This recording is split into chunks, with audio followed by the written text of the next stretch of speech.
Hello. That music cue stopping suddenly like that will never not surprise me, but that is what happens here around these parts. So, there you go. Welcome back, everyone, to another edition, another episode, another round of Super Mario Sunshine here as part of the Super Mario Marathon on the Unverified Whitmer channel. Hope you all are having a lovely Saturday so far, and I hope you all are having a lovely New Year. This is the first stream of 2021, at least for my channel. I'm not saying it's the first stream of 2021 in the generalistic view of just Twitch as a whole. That isn't the truth or the case whatsoever, but it is very much so the first stream of the year for us here on this channel. And oh, how to mark the day, how to mark the special occasion by continuing on with more of what we've got going on for quite some time now. We are continuing on with more of Super Mario Sunshine. What else can I say other than let's just hop right into it? So, off camera, and in between streams, I have been, for the sake of trying to clear my head and get all the focus in as much as I can on what has been going on, what's happening with this game. Potato, says Maticus19. Potato indeed. So, off in between streams, I've been making some valiant, noble attempts. Hang on, have I earned sunglasses yet?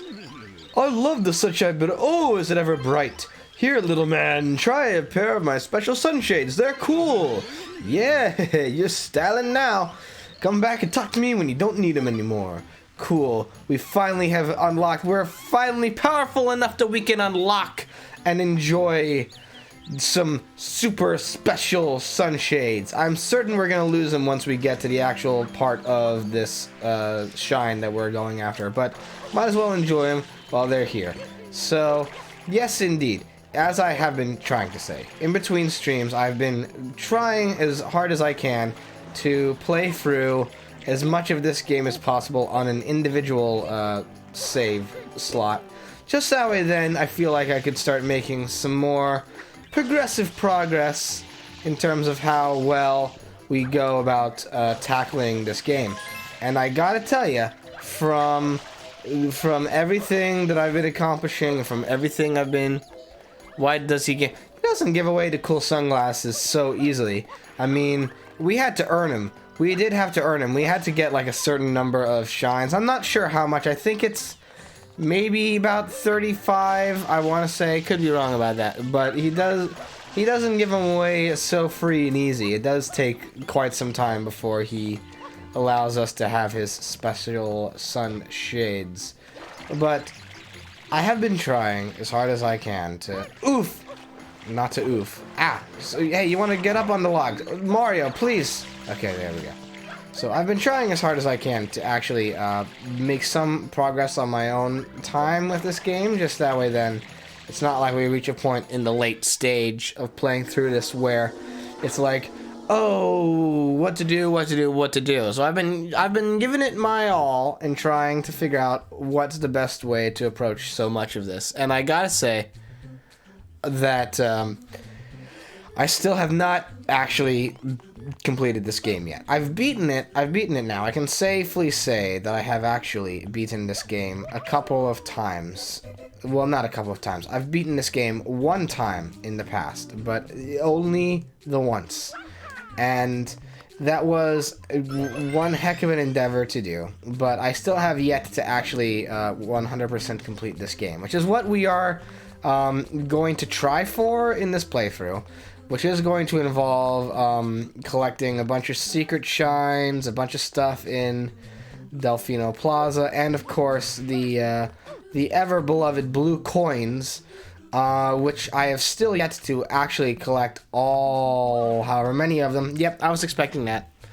I was expecting that to happen. I was like, I am going into this with quite some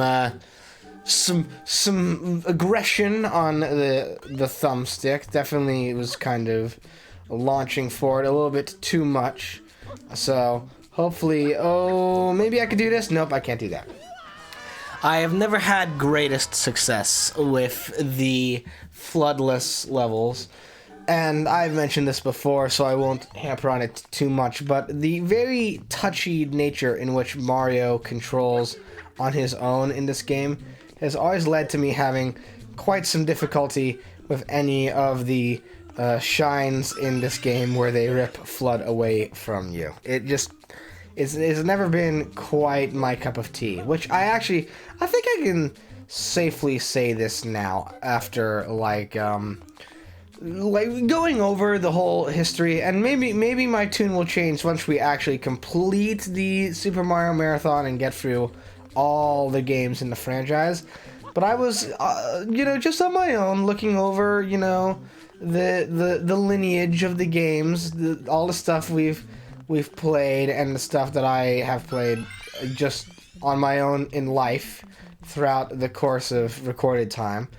And I was making myself a little personal ranking list of how did I feel the different Mario games stacked up, ranked up, did all that stuff. And what I think I can safely say, without too much fear of aggression or anger from those out there in the wider world above, but I think I can now safely proclaim that of all the Mario, if I were to make like a top 10 list of like what are the best Mario games in the series, I think Sunshine would come in at a very solid number 10. It is right on the cusp of what I tolerate in Mario games.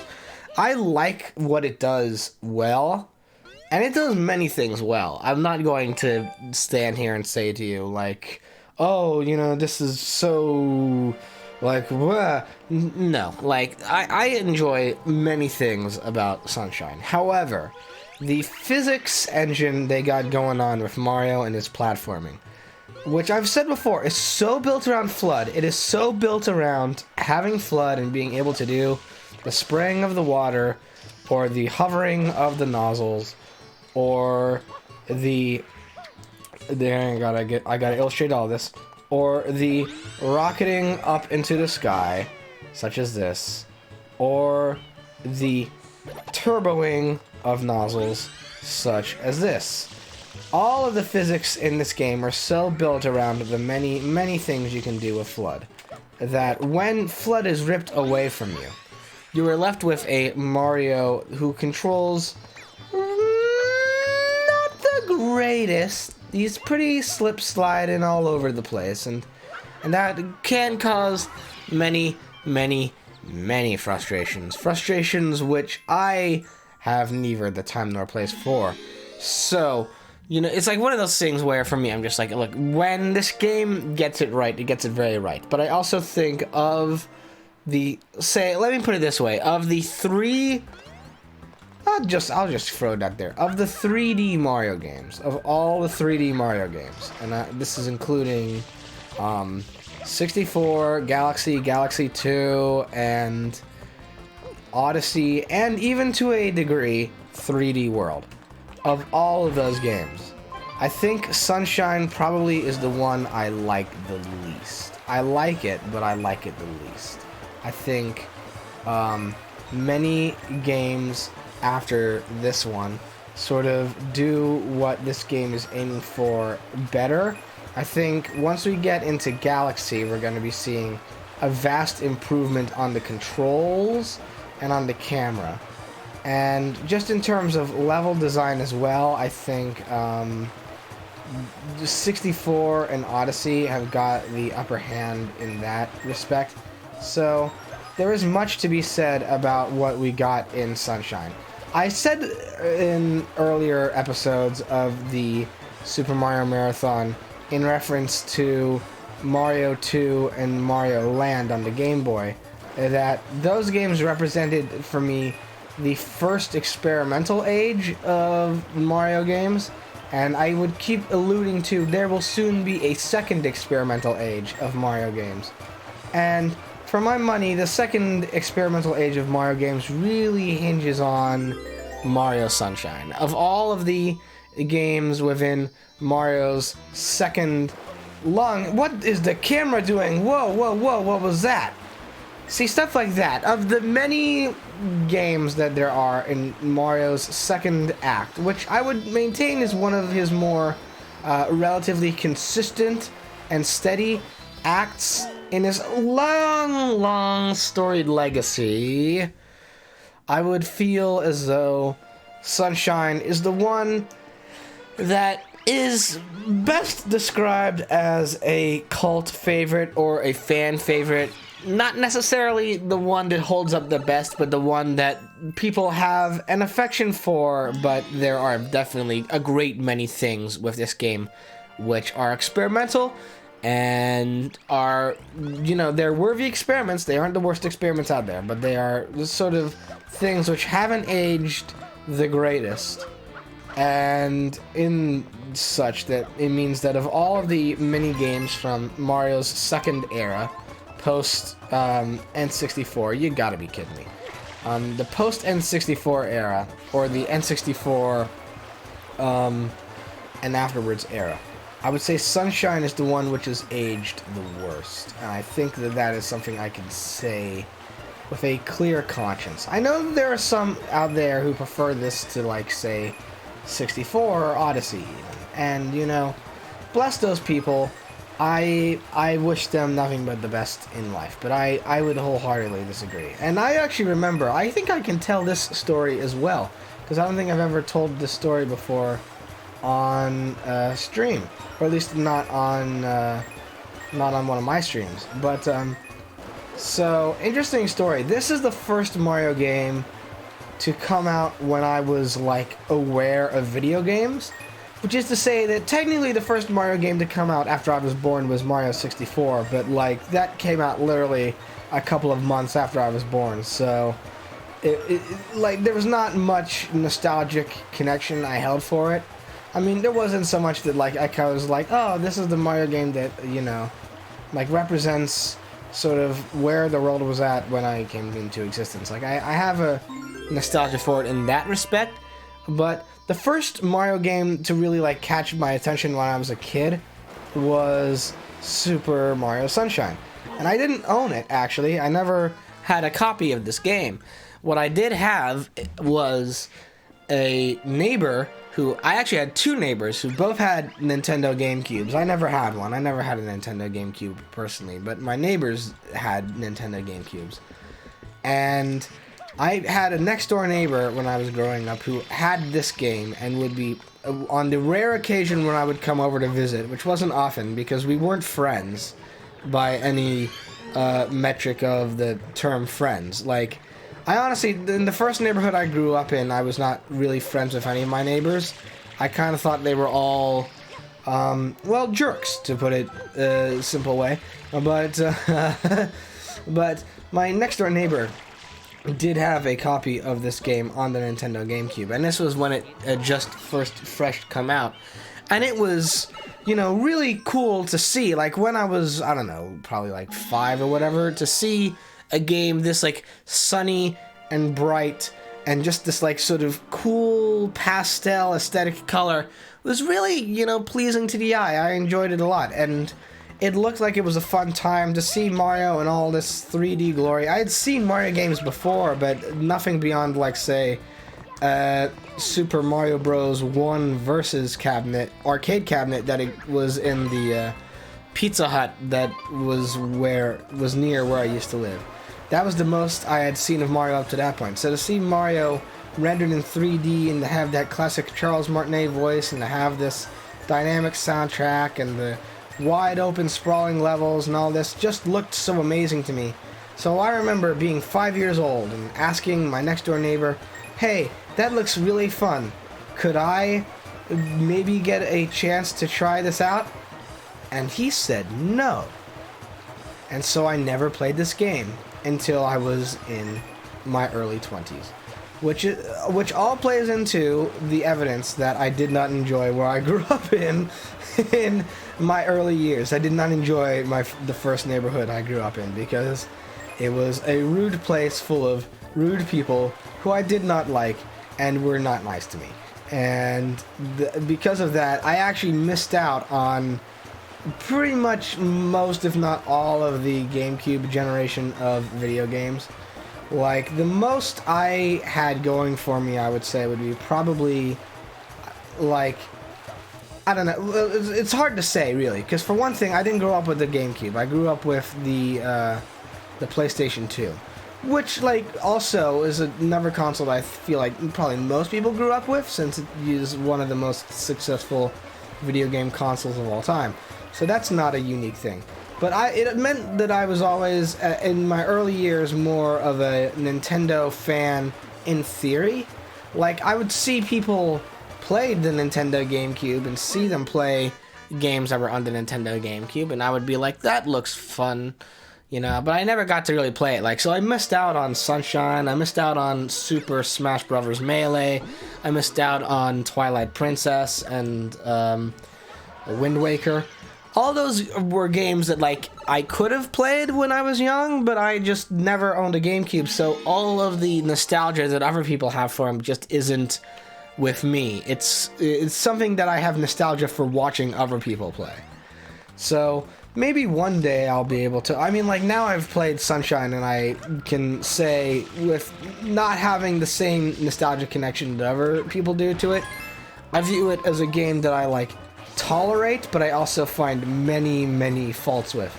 And, you know, as for, say, something like Smash Melee, I've never played it, and I probably never will play it now. I mean, just because it's like Smash Bros. Games don't really get the re-release treatment.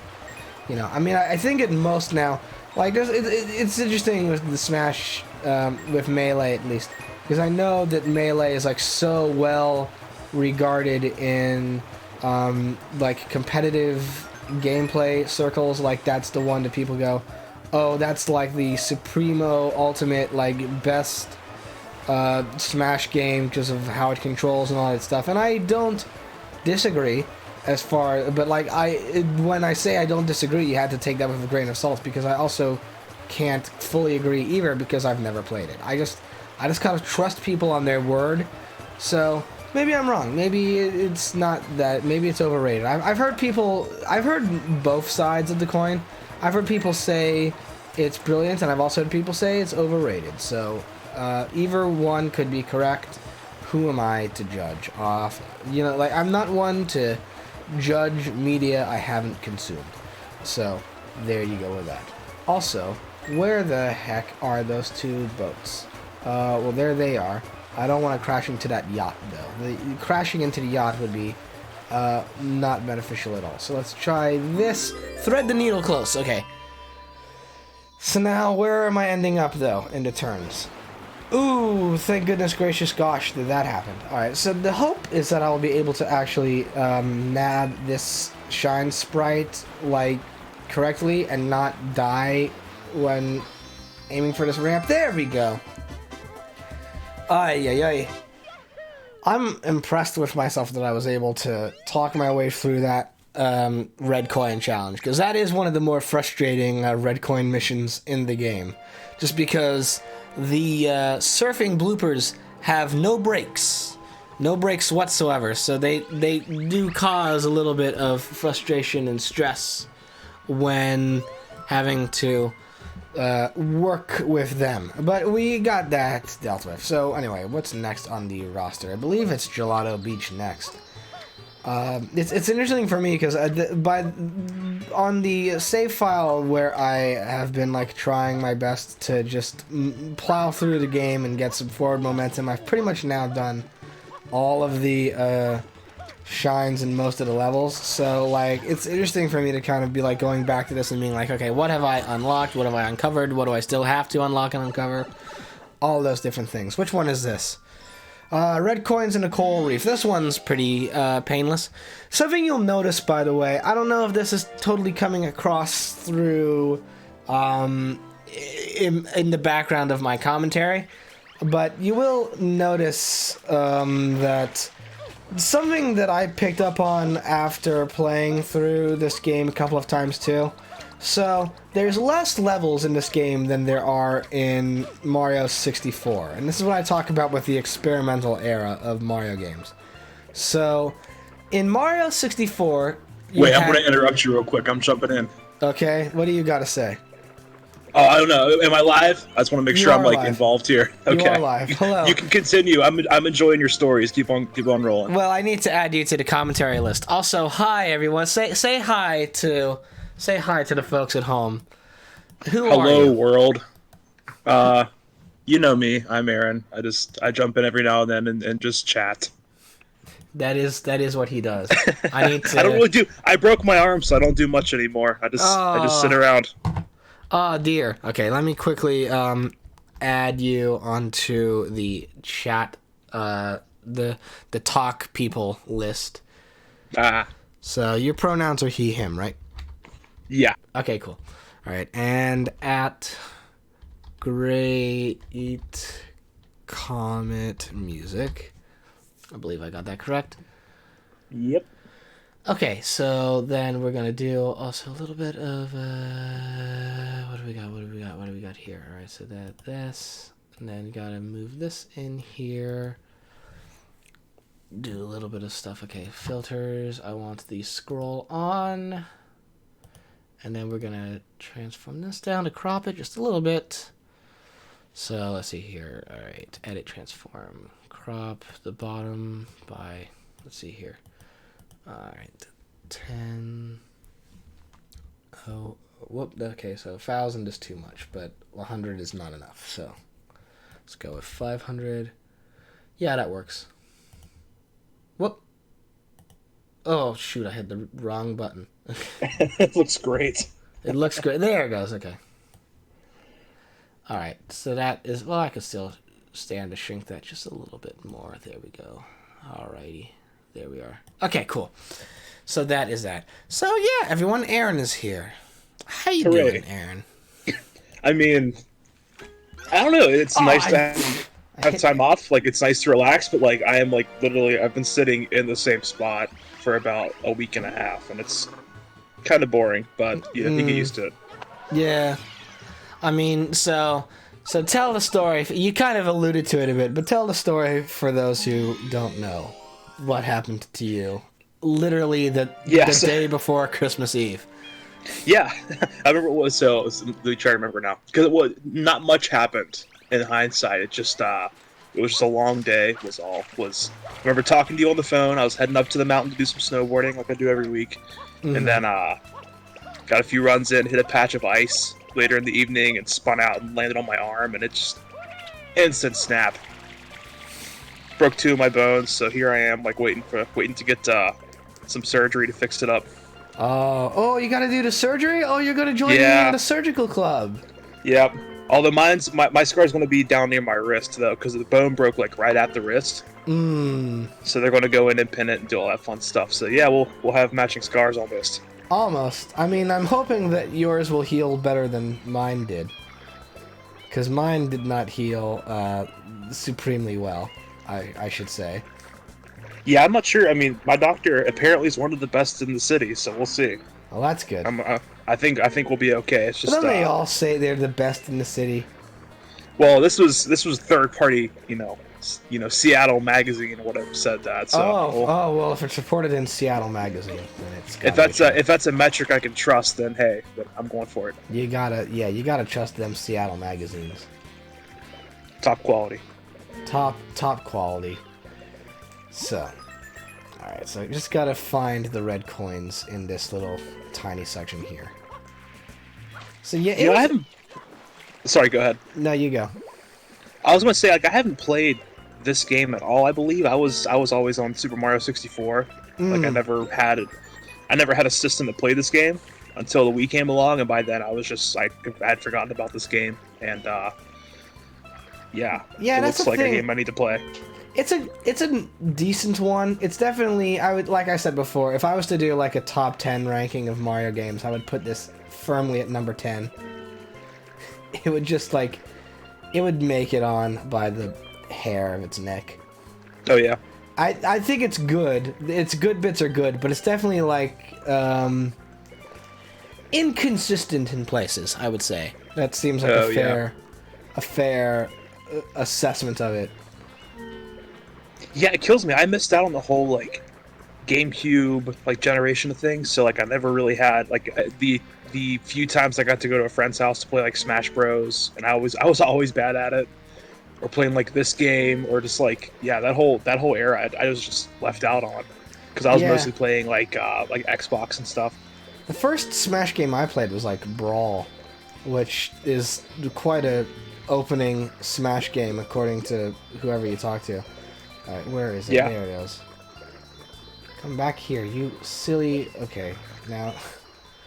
These red coins are giving me some trouble right now, I must say.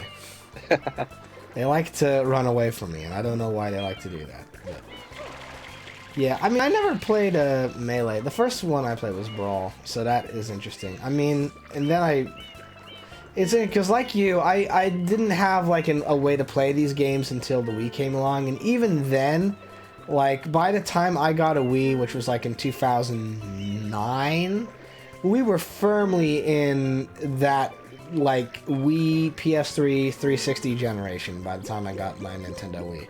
So even then, tracking down GameCube games was a little bit of a hardship to some degree. Yeah. Just because it was like, the most you could do was find them at like either GameStop at the time, or you would be looking for them in like mom and pop used retro stuff. Yeah, say for us, and probably part of the reason I never really dug around much is your options were the Goodwill, I guess. Yeah. Because this was, I think, a little before we had a GameStop, and then there was like a flea market that had like a DVD game shop, but they always had like minimal selection. They were mostly like movies, so. Yeah, really. I mean, I remember that there were where I lived, there was like, because you were in a different part of the state, but like for us, there was this store downtown that was like retro all things, but it was mainly like tapes and video games, and it was there. What they had in huge supply was like NES and SNES stuff and a little bit of N64. And they went pretty well up until like the time I was in college, and then they shut down completely, which was disappointing. Yeah, I think I only went to that place like once or twice, but I never really Yeah, well, they used got to play around much in there. They used to be in like a smaller building, and then they were doing what they thought was a good enough business that then they could expand, and then once they did that, they quickly went out of business. So that was big oops on their part. Yeah, but when they moved though, like having that space was just like, it was so fun to walk in there. Like, cause you had like they also had like the record stuff there too, right? They did. We're talking about the same place. Yeah. Okay. Yeah. I actually, there's footage that I filmed during like freshman year where me and some friends went over and hung out there and just were perusing through all the different records and stuff like that, and that was a fun time. Yeah. But then the other place then opened up when I was in like senior year of high school, and that was that place is still around, I think, and they're okay, but their selection is like way more limited because they're just a tinier spot. Yeah. And normally what they have like for sale is like the most shovelware of games that you can find. They aren't like They don't have like the really good stuff in supply. It's normally like, here's, like Shaquille O'Neal. I think they've got more than a couple of copies of Shaq Fu, honestly. Like, oh man, what a game. Yeah, I know. If I ever go there, I go there mainly to either get like controllers, or if I have the money, like maybe a console here or there, but like it's mainly, I go there for controllers. And even then, 9 times out of 10, I go, do you have this? And they go, nope. And I go, all right. Online I go. Yeah. So. Yeah, one of the big things, especially like around, I guess because it's the holidays, like everything's kind of slowed down. Besides my arm, everything's kind of slowed down a bit. And like my girlfriend and I have gotten into playing Mario Kart, but on our phones, because we don't have a Switch or anything. We have like no Nintendo consoles here. and I'm like really craving a Switch right now just to play some like Mario Kart and Smash Bros. Just like to play all these games, you know? Oh yeah, definitely. I mean, well, especially now that the Switch has got like, I don't know, the Switch has been having an interesting couple of years recently, but like, you got on it like, at its core, like with the best of the games that came out for it, you got stuff that can last you like months or years even. Oh yeah. So like, I mean, because you've got, I mean, alone you've got like Mario Odyssey, which can take a long time to complete, and you've got Breath of the Wild, which like, that's a lifestyle choice, is what that game is. Yeah. Did I tell you the story of like when, because I can say this. So me and Aaron both went to college together, and we both worked at a radio station when we were there. And it's interesting. When Breath of the Wild first came out, it was like that holiday weekend when I got it or whatever. And I remember it was a day I didn't have to go into work or anything, and it was like holiday break on classes too. So I went, whatever, I'll just go I'll like open the day. Maybe I'll go visit the station or whatever, but like I'm gonna go open my day with just playing a little bit of Breath of the Wild as I wake up and my Switch is right next to me. I turn on the game, start playing it. I look out the window and the sun is setting, and it's 5 p.m. And I had started at 8 a.m. and hadn't noticed that I had been playing for that many hours. And I was like, whoa! That was when I actually had to stop. That was when I made my decision to like, okay, maybe I need to actually put this game down for like a while. And not return to it unless like it's absolutely necessary, because it will actually ruin my life if I don't stop playing this game. So where the heck are those last 2 red coins? I know they're the ones that are swimming around in the sea here, but I do not know where they are. It is frustrating me. I don't think there's one there, but those fish. Oh yeah. So other than your arm breaking though, how was your holidays? Did you have a? It was pretty mild. I mean, like usually I'm traveling back home this time of year, so just kind of stuck at home. Yeah. Not doing much anyway. So I mean, we had like dinner, and you know we had a few gifts and stuff, and talked to family. So nothing too exciting, but it was just nice. Nice. How about you? It was all right. I mean, my Christmas was pretty uneventful.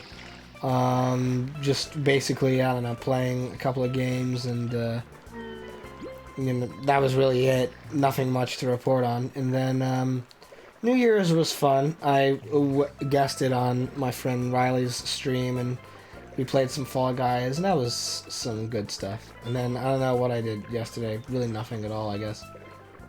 Nice. So. Yeah, I would say for New Year's for me was I don't even remember much because we didn't really do anything.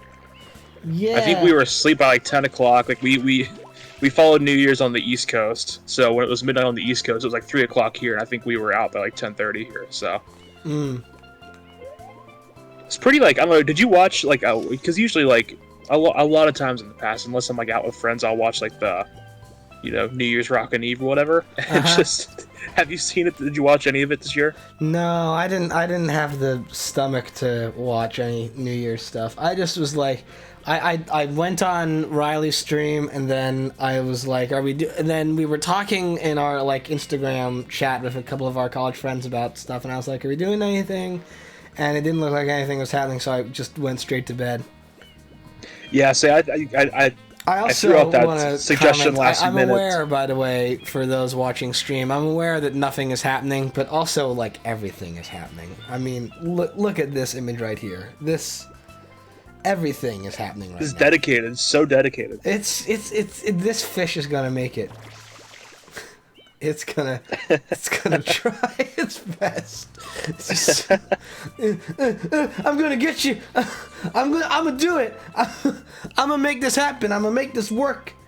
You wait and see. I'm gonna get you, Mario. I'm gonna do. Oh, it flipped upside down now. Oh, yeah, will he follow you around the rock? No, I guess no. He's determined. Oh, he's still coming after you. He's still coming. He's doing. Oh, he's finally giving up. Damn. Gosh darn it. But yeah, I mean, no, I just went to bed. I think honestly, I was like, after I wrapped up with Riley, I was just like, and I'm done. I just want to go to bed, not even bother with any New Year's stuff. Yeah, so I watched the New Year's Rockin' Eve this year, just a little bit of it, just because I wanted to see like how they were going to pull it off. Because like they're not having like 10,000 people in Times Square this year. They had like what seemed to be like 10 people and about like 300,000 like Planet Fitness like dancing tube guys. and then once midnight hit, it was just like the crowds cheering in the background just wasn't there. It was just kind of quiet with music playing. It was just so sad. I mean, like, honestly though, that is like, isn't that the capper for 2020 though? Isn't that the whole Absolutely like vibe? I was just like, for me, I don't know. After what was a dreadful year. I mean, in a global sense, there personally things went like it was a mixed blessing because I made a lot of cool friends last year who I value a lot. But like it was just, I don't know. The vibe was one that I was like, I can't in good conscience like pretend to be like, oh well, now all of our problems are over. I'm like, no. I'm like, tomorrow's gonna be just another continuation of what we got going on, and if 2021 is gonna be better, it's gonna be because we actively like start getting shit sorted out. Yeah. So that was my attitude going into the new year. I was just like, look, if we're gonna have like a better 2021, it's gonna be because we like worked to make it happen. Like, so I can't pretend to be like, oh wow, well now the Earth made another rotation around the sun, so all of our problems are solved.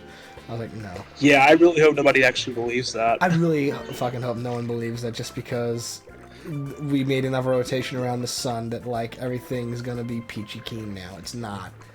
This either we get off our ass and make it better, or it'll just continue as more of the same or get progressively worse. So like that was my feeling. So for me it was like sitting and watching like the most sad ass display in New York of people trying to will themselves into thinking that they were going to be saved in like a couple of weeks. I was like, no, I can't do it. my New Year's celebration is I'll hang out with friends on stream, and if like other people want to get together on Discord and do like Jackbox or whatever, then I'm up for that. But beyond that, like, I gotta recognize what's important, and what's important at this point now is my own peace of mind. Yeah.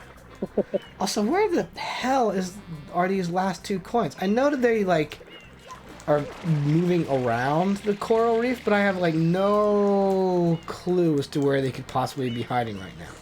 And it is really throwing me for a loop. I gotta like walk away from this area for a little bit and just like come back and come to it with a clearer head.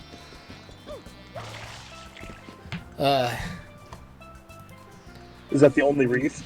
Yeah, it's the only place. All of the coins are going to be centered around this particular area right here. So, like, this is the only place where you're going to be spotting them. So weird. But, like, there's a couple of times where they're swimming into the ground. Like, they're clipping out of the level. So, like, I'm just like, okay, well, look, I can't grab them when they go underground, because then that's like an invisible wall. So you're going to have to, like, level with me a little bit here, video game, and like have them come back into being where I can actually try to make a go for them. I'm just not spotting where any of them are. I feel like I got all of the ones that I can get in the actual, like... Wait, I think there's one right below you. What, really? Yeah, if you turn back around. Sorry, I'm like looking at the Twitch feed, so I'm a few seconds behind, but... No, that's fine.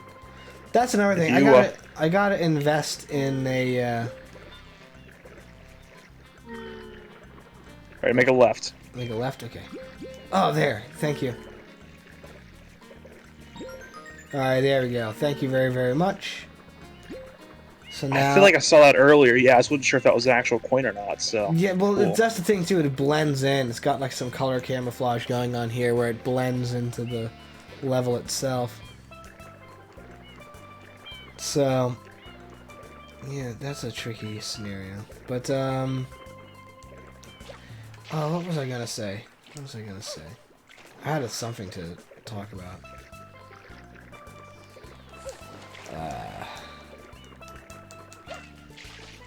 I don't remember either, so... Okay, well, great. Alright, so then I just will refocus all my efforts on finding this red coin. So... Alright, what to do, what to do, what to do. Okay. I don't think the fish ate it. That's not a thing. Alright, so... Oh, wait, I think I see it. Maybe? No, those are just fish. Those are just fish swimming and grooving. It's gotta be somewhere, though. I don't think it's under here. Even though there was one that did swim underneath there. I don't think it's under there.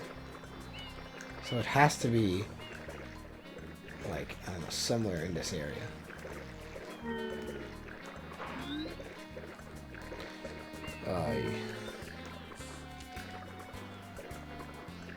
So yeah, I know you and I have been talking about trying to get together and, like, Aha, turn around, I see it.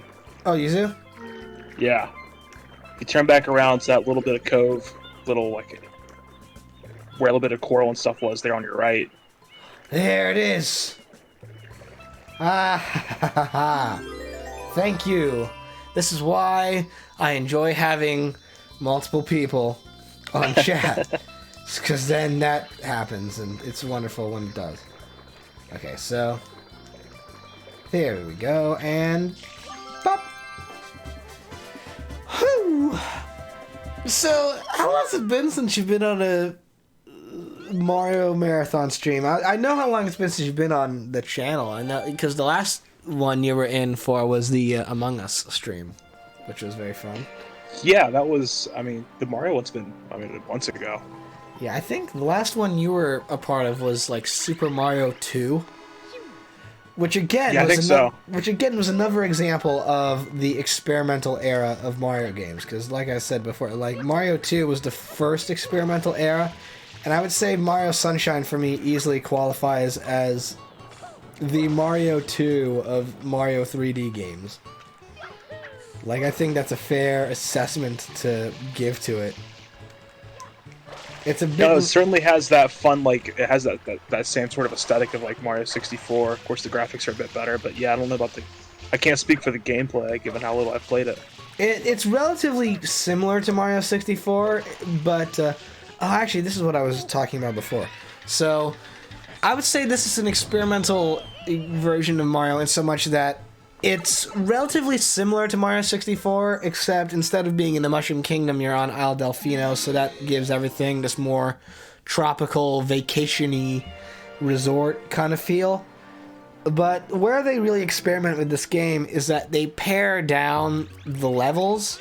Like, Mario 64 has, I think, like, 13 different worlds or something along those lines. There could be more than that, but there's, like, so many different kind of worlds and levels to explore in 64, but they limited it down to just, like, the 6 main stars. Which one am I doing? Oh, this one. They limited it down to just the 6 main stars you can grab, and then the couple of, like, scattered 100 coin stars. Whereas with this game, they've only got, like, a handful of levels. They've got Bianco Hills, Rico Harbor, Gelato Beach, Serena Beach, Pina Park, Noki Bay, and Pianta Village. So that's, like, only 7. So they've cut the amount of different worlds you can explore in half. But then they try to compensate for it by, like, making those worlds, like, way more packed with, like, shines to collect and stuff like that. So they sort of go like, okay, well, we're scaling back the amount of exploration that you do in this game, but at the same time, you know, like, we're giving you all these different, like, shines to get and stuff like that. Which, at first, is, like, really, really cool, but then what ends up happening is that by the time you start entering into, like, the latter half of the game, which is where we are at this point in time, you start to notice that a lot of the levels and shines that you get actually are really repetitive. So, like, around this moment in time, we get a lot of red coin shines, or we get a lot of secret floodless mission shines. And by the time we do another rotation around this world, we're going to be getting nothing but Shadow Mario shines. So there does come a point within this game, through no fault of its own, where it starts, like, the amount of new, fresh ideas that are on display starts to become a little bit less and less, which is a little bit disappointing. Just because Mario 64 was normally pretty good at, like, keeping the variety at an all-time high, and, you know, it's just one of those things where the level of discovery just isn't as potent as it is in 64 or Galaxy, or even, to a degree, Odyssey. So that's why I think, like, Sunshine, it's one of those ones that there are people who grew up with this game and have this intense nostalgic love for it, and I respect that feeling and that emotion, and I don't disagree with it. But I also am like, I think of all of the 3D Mario games that are, like, platformers, this is probably, for my money, like, the weakest of them all. Ah!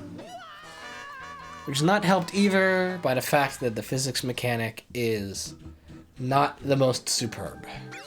Because Mario doesn't like to walk in this game. He likes to run and sprint and slip and slide all over the place. So there's a whole lot of that going on. Oh, shoot. Well, okay. Just gotta restart this again. Are you still there, by the way, Aaron? I am, yeah. I'm just kind of quietly watching. I'm just engaged here. I understand. Just know I'm rooting for you in the background, at least. Alright, cool. Thank you so much. You know, I have to say, something that I think is... So I could talk about this, maybe, because you and I share this experience with each other. So... I've been doing streams now. Well, I don't actually know how long, but I've been doing them regularly since, like, October. And in that time, I've had this interesting thing heard from a couple of people, I think. I can't... it's one person in particular, but I'm not going to be, like, you know, going, oh, wow, to this person. But, like... The common compliment I've heard from people who tune into my streams, and this is, like, so humble bragging, but there's a point to this, is that people go, oh, you know, the thing with Whitmer is that he's really good at, like, not letting there be too much of a pause in commentary. Like, he's always keeping the energy up and having something new to say and not just rambling on. And I think I've finally come to a realization of why that is. And Aaron, you can attest to this. I think what has certainly helped in terms of, like, keeping commentary, like, up, as it were, is the fact that I have a radio background, I think. Oh, absolutely. And the thing that both of us were really taught and had hammered into us is that if there is at any moment dead air, if someone tunes into the station or clicks onto the stream and there's just nothing happening, there's just nothing going on in terms of commentary or whatever, they're gonna click away, they're gonna tune off, they're gonna move to the next thing. Yeah, likely forever, you know. Yeah, and so you just gotta keep that energy up, and so I think that's something that has probably helped out a lot in terms of, like, keeping the energy of these streams moving. Is that if you have it in your head that you just gotta be going, you gotta keep rolling, because you don't want there to be too many dead spaces in these sort of streams and things like that, because that's just the basic fundamental principle of entertainment to some degree. And I mean entertainment in like the purest sense, and by pure I mean like entertainment that is meant to exist purely as just, here's the commodity that people can, you know, tune in, turn off, or whatever, like for a couple of hours of their day and just relax with it. You know, at its purest sense, you gotta just keep the energy up, and you just gotta keep it rolling. And sometimes that involves just turning the brain off and just completely being like, you know, you let things fall where they will.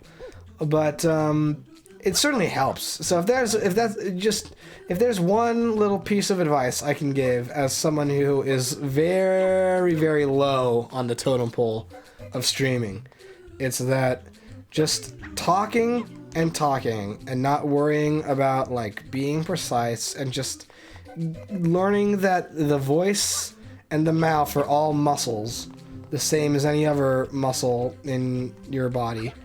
You just use them as muscles and just keep flexing them, and in time what you will get out of that is, you know, commentary, which could be either good or bad depending on the situation, and you just keep people engaged and involved. I think that's the main goal here, as I want to say. Yeah, so I know a lot of the guys I follow, and they're all guys on Twitch at least. I mean, I don't follow too many people, so I take that back. So, I guess I follow Rally, so I don't know. I'm gonna stop talking. Anyways, a lot of the people I follow on the gaming side of things, I noticed that like it's a lot of the gameplay is focused on, I guess a lot of the entertainment's focused on the actual gameplay, not so much the commentary. Mm-hmm.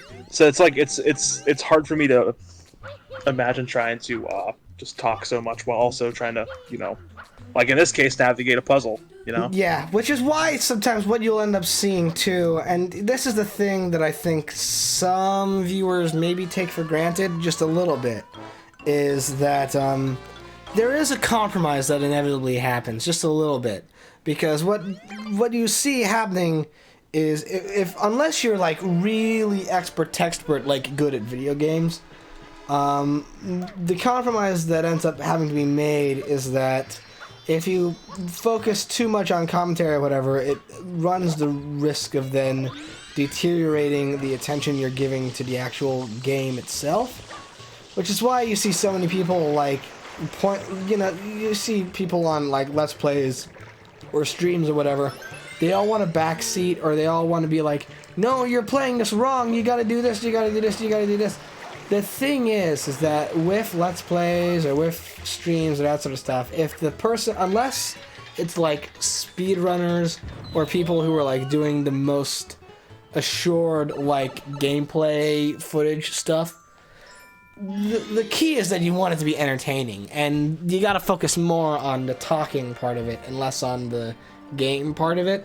The game is there as a visual, you know? It's like, for me, it's like doing a podcast kind of sort of thing, only with doing it this way, you had the benefit of there being like a sort of visual thing to distract the mind's eye, so you can look at something interesting and captivating while also hearing people talk about nonsense. And that's what this all boils down to in the end. And it just helps out a lot, I think. But, you know, there are people who do it, like, all focused totally on the gameplay and stuff, and they do it very, very well. But the end result is, I think, if you want them good, juicy bits of commentary, you sometimes gotta accept that gameplay might take a little bit of a nosedive.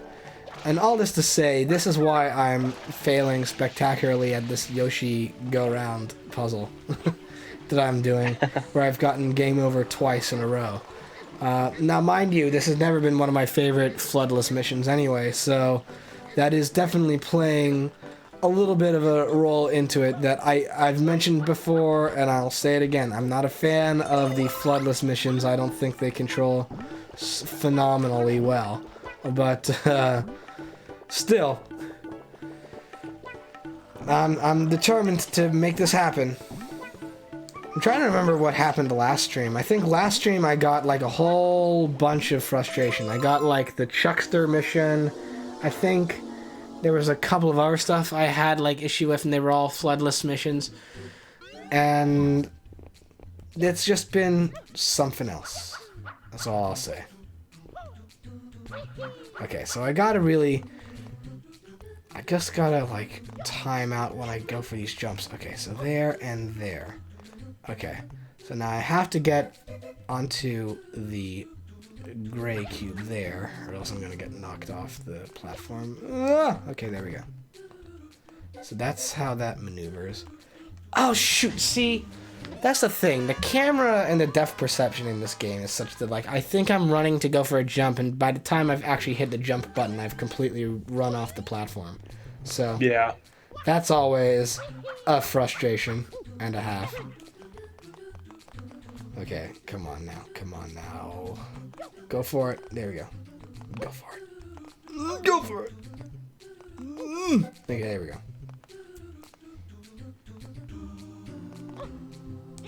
Oh, okay, so now... Oof, there we go. Ooh, good, good, good, good. Good stuff, good stuff, good stuff. This is the one section that always annoys me, is the little, like, moving around the circle of platforms. But we seem to have gotten through it with very little issue. Okay. So now comes clutch time. Now comes the moment of great, great precision. Oh boy. Because all of this is going to be a lot of trick jumps here. Lots and lots of trick jumps. A lot of timing puzzles. Shucks! I'm assuming, based on the screaming, I could tell something bad happened, and then finally saw it. Yeah, that's another. So here's a big thing I really want to invest in is So here's this little story. It's sad but true.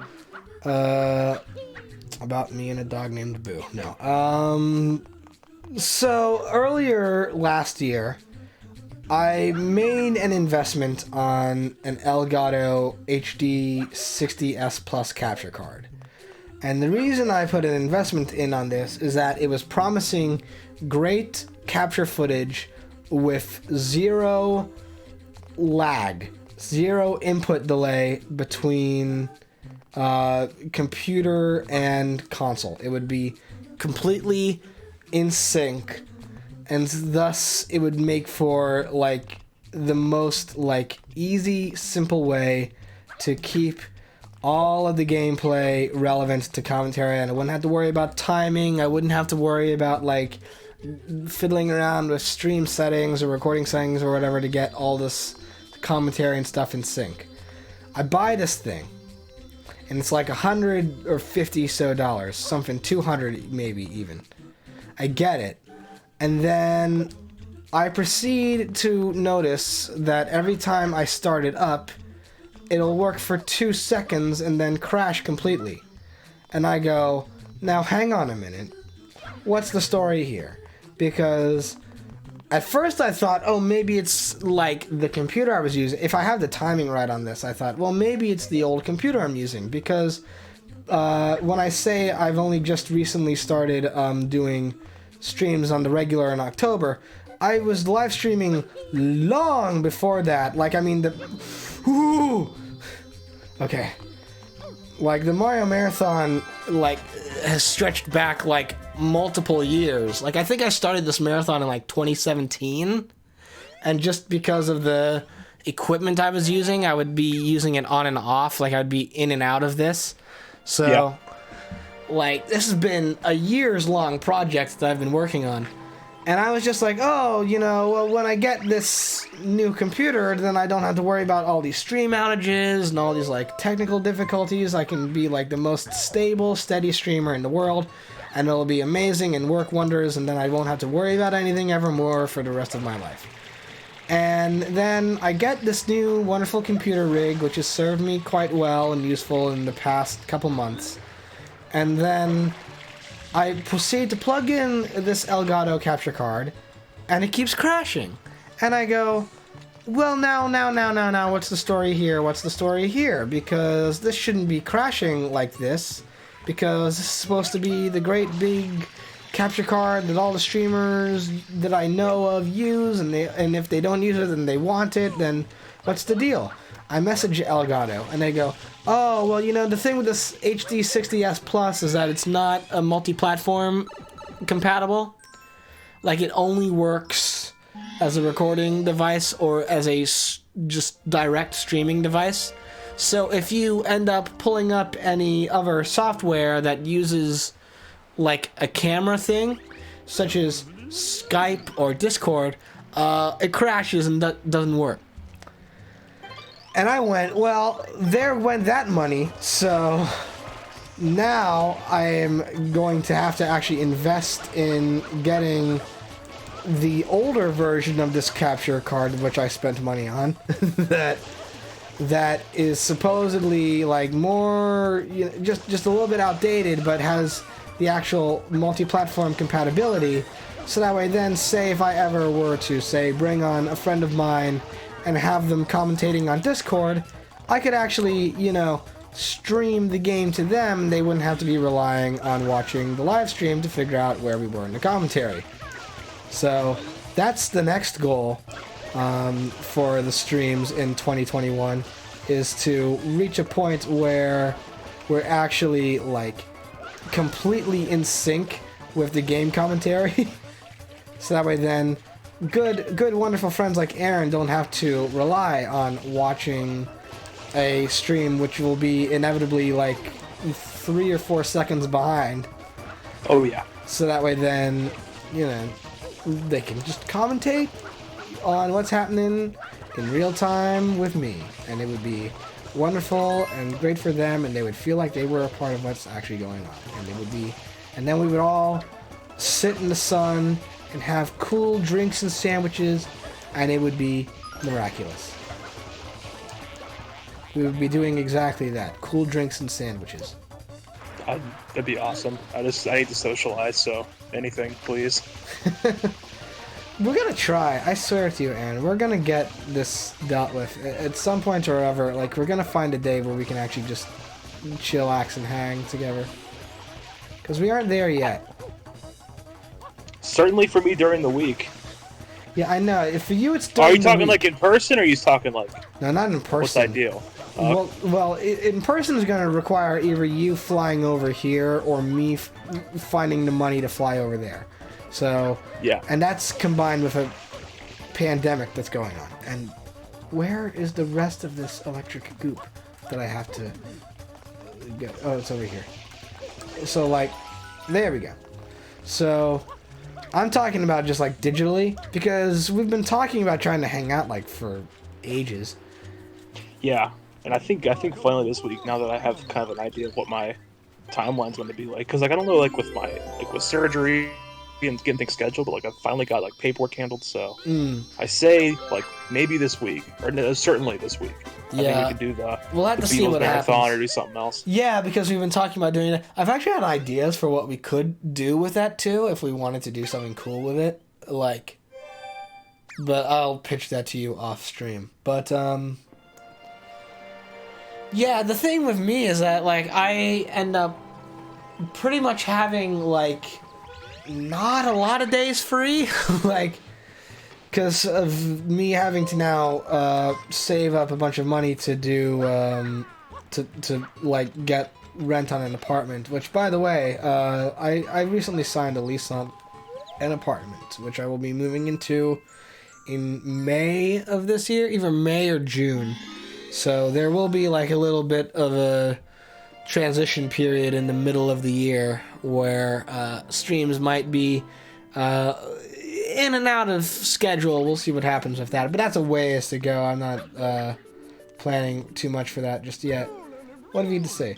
Mr. Mario, you've become tied to our destiny, I'm afraid. A pathway to another world is opened above our fair land. Surely you will go there. Of course, you must go there. I apologize for involving you in all of this. Good luck.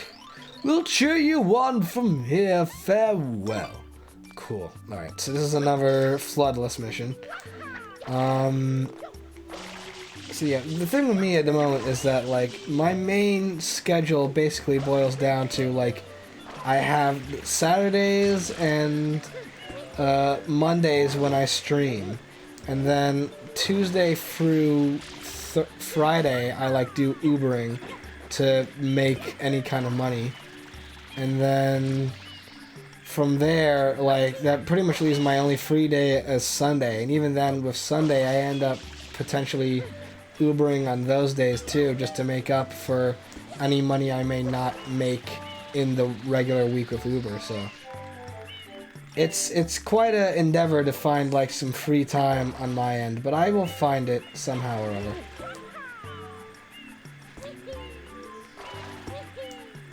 So I hope you register that, Aaron. I hope you Oh yeah, I got all of it. Okay. I wasn't sure. Like I said, I'm focused again. Hyper focused. Yes. I'm trying to like get to getting up to this magic conch shell is all a matter of like rope jumping, which you also then gotta worry about all these electric friends here, and then you gotta get the precision aiming of the. Ooh, so I should talk about this too while someone is on call with me. So there is a couple of games that are gonna be incoming with the Mario Marathon eventually. I don't know how soon, dependent on how the next couple of games go, or even this one, but they will be coming up where they are. Well, A, some of them are going to be hard to stream anyway, just because of the hardware. But also, B, there's going to be a moment in time with the Mario Marathon where Nintendo will introduce this lovely concept of 4-player cooperative multiplayer through main campaign. And I'm trying to figure out what I want to do with that. Because I certainly do want to actually do some of those games, like the new Super Mario Bros. Games on console or 3D World. I want to try to do those with other people, just because they have the 4-player co-op built into them. And the point of doing the Mario Marathon in the way that I'm doing it is to try to showcase all these games and all the stuff they got going on with them. Like some of which will be easier said than done. Like I can't obviously, when I reach the 3DS games, I can't obviously show off the 3D stereoscopic stuff just because that's impossible to stream and replicate on a computer screen.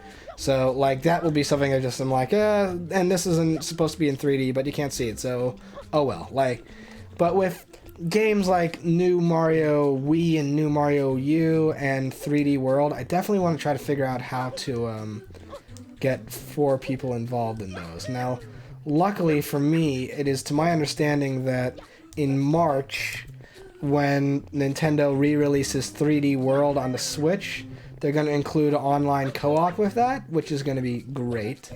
But with the new Super Mario games, that's going to be something I need to figure out how to book. Because it depends on how successfully I can get that all to run. I would like, in theory, to be able to do all of that with people online, but it may require some in-the-room cooperative stuff, which may be a little bit of a endeavor to try to book if that ends up happening. Also, I guess I should just quickly mention, because we're near the end of this shine, yes, the level layout here is stunningly similar to a bonus level that would be recreated later in the classic indie platformer game A Hat in Time. And I'm very well aware of that, and that's my acknowledgement of it. Boom, get the shine. See, I would have went for something like this is just based on like Toy Story 2 or something, you know? It's Toy Story 2, a 3D platformer collectathon? I can't remember. There was, I think it's Toy Story 2 that had like a game for the N64. It would have come out in that era, because the N64 era lasted until like 02, or 01, I should say. And Toy Story 2 came out like 2000, I want to say? Yeah, I think it was 2000. I know it's the first movie I ever like. Might have been 99 even. I'm trying to think, because I know that was the first movie I saw in theaters was Toy Story 2. That was the first movie I ever saw in movie theaters. Because I just have this vivid image in my head of, like, the opening sequence with Buzz Lightyear, like, infiltrating Zurg's hideout. Yeah. And just that shot of, like, Buzz in the orange and all the stars zooming past him. To see that on the big screen at, like, 3 or 4, however old I was at the time, was just like, whoa! You know, like, that was freaking me out. So I just remember that was the first movie I saw in theaters, but, I don't recall, like, that would have lined up with when the N64 came out. But my recollection was that most of the third-party developer licensed games during that era normally came out for the PlayStation 1. Oh no, I just went away for a bit, and now look! I can't believe it! Another fine mess, and it's a doozy! Some of the villagers are trapped in that burning ooze! Their skin is melting off, and I just finished evacuating everyone a little while back! What in the world's happening? I think I may just start crying.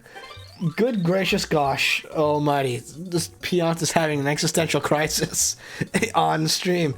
I'm sorry to trouble you time after time, but please... could you find the time to help us out again? 10 villagers are trapped in the slime. You must hurry! Okay, so here's the trick with this. Is that they give you the 3 minutes to do this.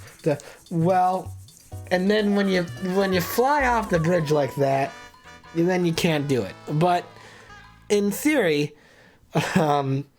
what's gonna happen once we get through all of it? Yes, I'm aware. I fucked up. I'm aware. I made a mistake. Give me the chance to get back in. Thank you. Now, the key with this is that you got to scavenger hunt for the 10 Piantas who are trapped in this lava goop, which is not the hardest thing in the world because it's pretty easy to spot where that goop is. However, they do not count it if you get them out of the goop. They only count it if you clean them off afterwards, and that can take some time. So let's just try to rocket through this as quick as possible, because you can do the shotgun thing and then do this. So now I gotta wait for them to be clean. There we go. Alright, and this one there. Whoop, there we go. Because if you could just do that the whole time, then it would be a breeze, but you gotta instead, like, make sure you're cleaning off all of them. Alright, that's one. I think I need to move over this way to get the other. Hey. Nice try! Nice try, Goop. Nice try, Goop friend. There we go. Whew. We're making good progress though today, I gotta say. I mean, we've already, like... I think it helps to some degree that, like, they haven't all been either floodless missions or... you know, the notorious ones. We haven't been getting a lot of notorious missions, I don't feel like. Which has been very pleasant. I know when I do the, all the shines in Delfino Plaza, then we're gonna get into the notorious ones. Which, I might end up... that might be a stream where going after all the blue coins and the, like, bonus shines, that might be one where I try to invite you on again, Aaron, just to be like, hey, I need someone to talk to while I work with this tedium. But so far this is going relatively well. We only got 2 left and we got 1:20 left to go. Not the worst thing in the world, not the worst. It helps if you know how to do the, like, shotgun blasts. It really does help. Okay, there we go. That's the 9. Where's the 10? Where is the 10th one? I think the 10th one is... okay, hang on a second. It's either over here or no. No? Alright, it's over this way then. I'm aware of that. Let's see. Right? Wrong? Where? Whoa, wait, where am I getting caught into the goop? Okay, so... where are they? Oh, there. There we are. I knew they were somewhere away. Come on, clean. Only got 29 seconds. There we go. Did it. Let's go collect our reward from the Pianta Mayor, who's having themselves quite a couple of days. Hey, come back here. Come back here. I've got something to say to you. You're the savior of Pianta Village. We're in your debt. As a reward, please take this. Oh, that's quite a reward. It's quite a reward indeed. So, if I'm not mistaken, We've just done the 6th shine on all of the worlds, which means, if I have my math correct, what we are about to experience within this game is a non-stop onslaught of chasing down Shadow Mario, which in turn will unlock the final level of the game. but we will not be going for the final level of the game. We will be going for the final level of the game in so much that we will be doing that to then Get immediately out of it and like find our way to the other levels. But for now, let us do another cycle back over to Bianco Hills. Holding up over there, Aaron? I am. Good. I always like checking in. Occasionally to make sure that everyone is here and having themselves a lovely time. Whew. I've been trying to play. Because of course, like being down one hand, I'm like out when it comes to playing any game with a controller. So I've been trying to do like on my laptop, like, which is what I'm using right now, just kind of hanging out. Yeah. Trying to do some sort of PC stuff, so playing like Grand Theft Auto or something like that. But it's hard, especially when you're like trying to navigate vehicles and stuff. Like just trying to use like, you know, like I tried to use my broken arm, like to press buttons, but it just doesn't work so easily. Yeah, because you had the dreadful happenstance of breaking your right arm, which I broke my right arm as well. But unlike you, I am a lefty. Don't read too much into that statement, but like, it's like, so because I'm left-handed, like, it wasn't too much of the worst struggle in the world for me when I broke my arm, but for you, it's like the dominant hand is the, ow, that's just rude, Pokey. Stop that. I'm talking to my friend. But, like, for you, it's like the hand that everyone uses to, like, get stuff done is the one that's not, working. Yeah. Which, here's something that I was thinking about earlier today. So Flash no longer exists. Oh yeah, it died a couple days ago, didn't it? It died last night. Oh man. It like no. Rest in peace. Yeah, no one after like now nothing that supports Flash works because nothing supports Flash anymore. But So what's gonna happen to Newgrounds? I don't know. But the Thing is that I was thinking about that. I was thinking about all those like websites from like the 2000s where it was like those like addicting games or cool math games or all that sort of stuff, where they had all those like online games where you just used like the arrow keys or whatever. Yeah. And like, well, those don't exist anymore. That's unfortunate. Because those There's so many games from that era that I like. They're just gone. Yeah, I know. The main thing I was hearing from people that they were really upset with, and I have no comment on this because I haven't really watched the series too much, but they were like, well, I guess Strong Bad is over. Like, I guess Homestar Runner is just done now because they can't animate any more of them in Flash. So that was, I guess, a sad development which occurred. Yeah, so I haven't even looked at like some of the websites. I probably should check and see like just all these like Flash films. And, yeah, I didn't think they're probably just like they're just gone because it's not like they don't support it. Like it's just like it does not work. Period. Right? Yeah. Well, that's what I mean by doesn't support. Like, no one was making anything new in Flash, like not to my knowledge at least, but like anything that like used to use Flash now just doesn't function anymore because all the support for Flash has been ripped away. Yeah. So That's what people have to contend with now. And Yeah, let's take a look here and see if I can find like if anything still works. I would be shocked if they did. I mean, I think some people have been able to hold on to stuff just because, like, when they announce that Flash is going, like, that definitely brings out everyone that's like, preserve lost media in, like, full force. But, I don't know, like, what gets archived and saved or not. I'm certain there's going to be a couple things which have just been lost to time. You remember, like, maybe... Well, you're older than me, but, like, you ever remember, like, when it was Web 1.0? Like, we're in the Web 2.0, maybe even Web 3.0 years now.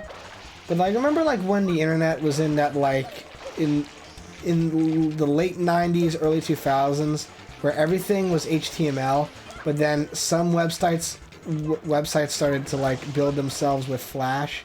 And, like, if you had a website that was built in Flash, that was, like, the most deluxe thing ever. Like, yeah. Not only, and plus, like, if you had dial-up, it took forever to load. It took forever to load. But, like, if you had, like, you know, like, the cable internet stuff, and, like, you could support, your like, computers could support, like, Flash websites. Like, that was the place where you were getting, like, the high quality photos and the music, and maybe if you were lucky there would be, like, some really highly compressed videos that you could find that, like, looked like they were filmed on spaghetti. And yeah, just, like, that was, like, the big deal. Like, I remember that. And they would have... Like, here's the one I remember, and this is a classic me story. So, the first website I ever became, like, obsessed with was the Beatles website. And the thing with the Beatles website, before it just became, like, you know, a regular old website, which is what it is now, is that they used to have their online domain specifically built around, like, whatever thing they had just released at that moment in time. So when they first got the domain name, like thebeatles.com, it was to promote the One CD, which came out in 2000. yeah. And that was an example of a website that was like, okay, it's an HTML site, but it's also a Flash website. And if you had the Flash, if you could run the Flash version of the website, they had, like, clips of all of the music videos. They had, like, these Flash games, like, built around each of the different songs. You could, like, make your own music videos and stuff like that. Like, it was so crazy wild and deluxe what you could do. It was, like, each different song had its own thing. Like, I remember Love Me Do had, like, this thing where it was, like, they had, like, a keyboard where, like, dependent on which button you pressed, like, you could get a different visual effect to come up on the screen. And, like, Ticket to Ride had this, like, Flash game where you were driving a bus, and you had to pick up each of the Beatles around Liverpool to get them to the airport so they could go play Shea Stadium. Nice. And there was, like, what did they have? They had, like, a Eleanor Rigby, like, guess the right picture or trivia game sort of thing.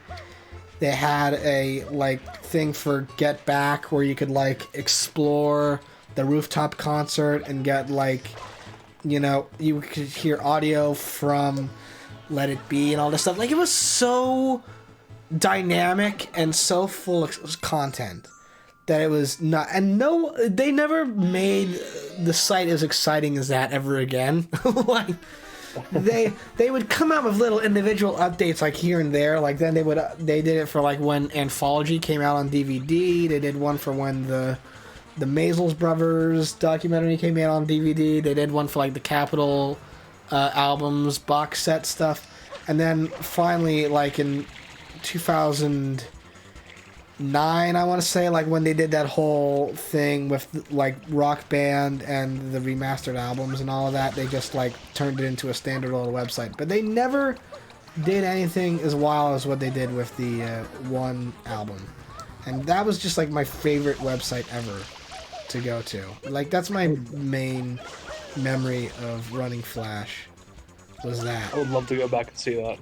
It was cool. It was really cool. I think there was like, well, now I don't know, but like, I do think they had like a little bit of it documented. I think those like Internet Wayback Machines, I think, had the HTML site documented, which was cool on its own. I mean, the HTML site was like really bare bones. It was like the Flash site in that every single song on the album had like its own page dedicated to it, and you could see like pictures of either the different like sleeves of the singles or like relevant pictures of the band at the time they either recorded the song or it came out. But like it didn't have any of like the video downloads or the mini games, and that was like to its ultimate detriment. And beyond that, the only other thing I really remember is like PBS had the same thing. Like, they had a Dragon Tales Flash site, which was just oodles of fun.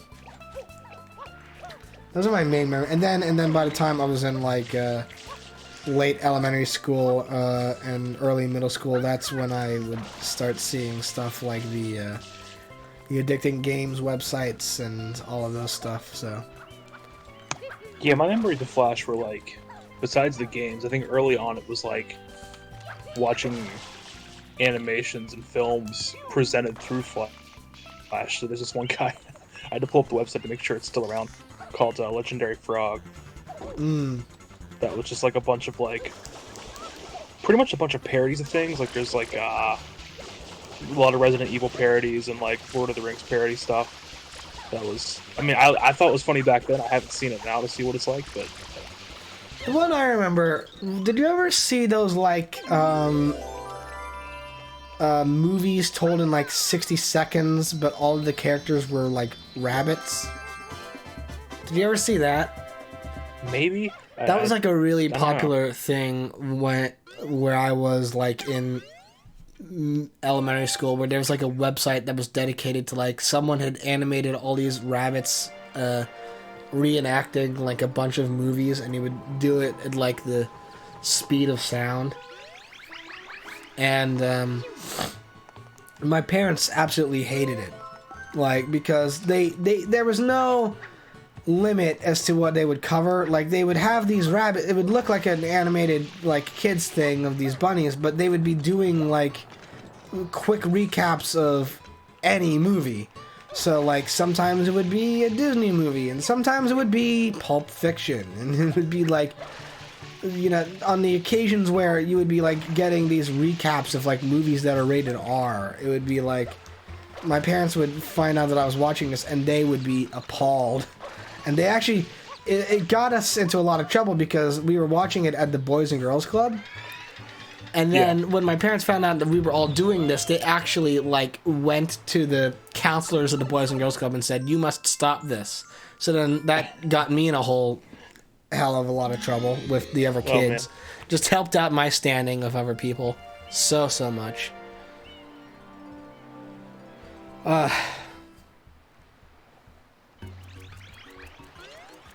That's some classic elementary school stuff where like just I wasn't popular anyway, and then my dad would get involved with yelling at other people, telling them how to raise me properly, and that would just make my popularity standing get even worse. Oh boy. Yeah, there's a lot to unpack there, but whatever. He's not around anymore, so I can say whatever the fuck I want to about him. We're playing Mario Sunshine. Welcome back. Welcome back to what is actually going on. This always happens with me whenever I like talk to friends. I don't know what. Not all the time, because there's some friends I've made this year or last year, I should say. I don't talk this in depth with them about this stuff because, you know, I know them all long distance, and it's not my place to throw this BS onto them.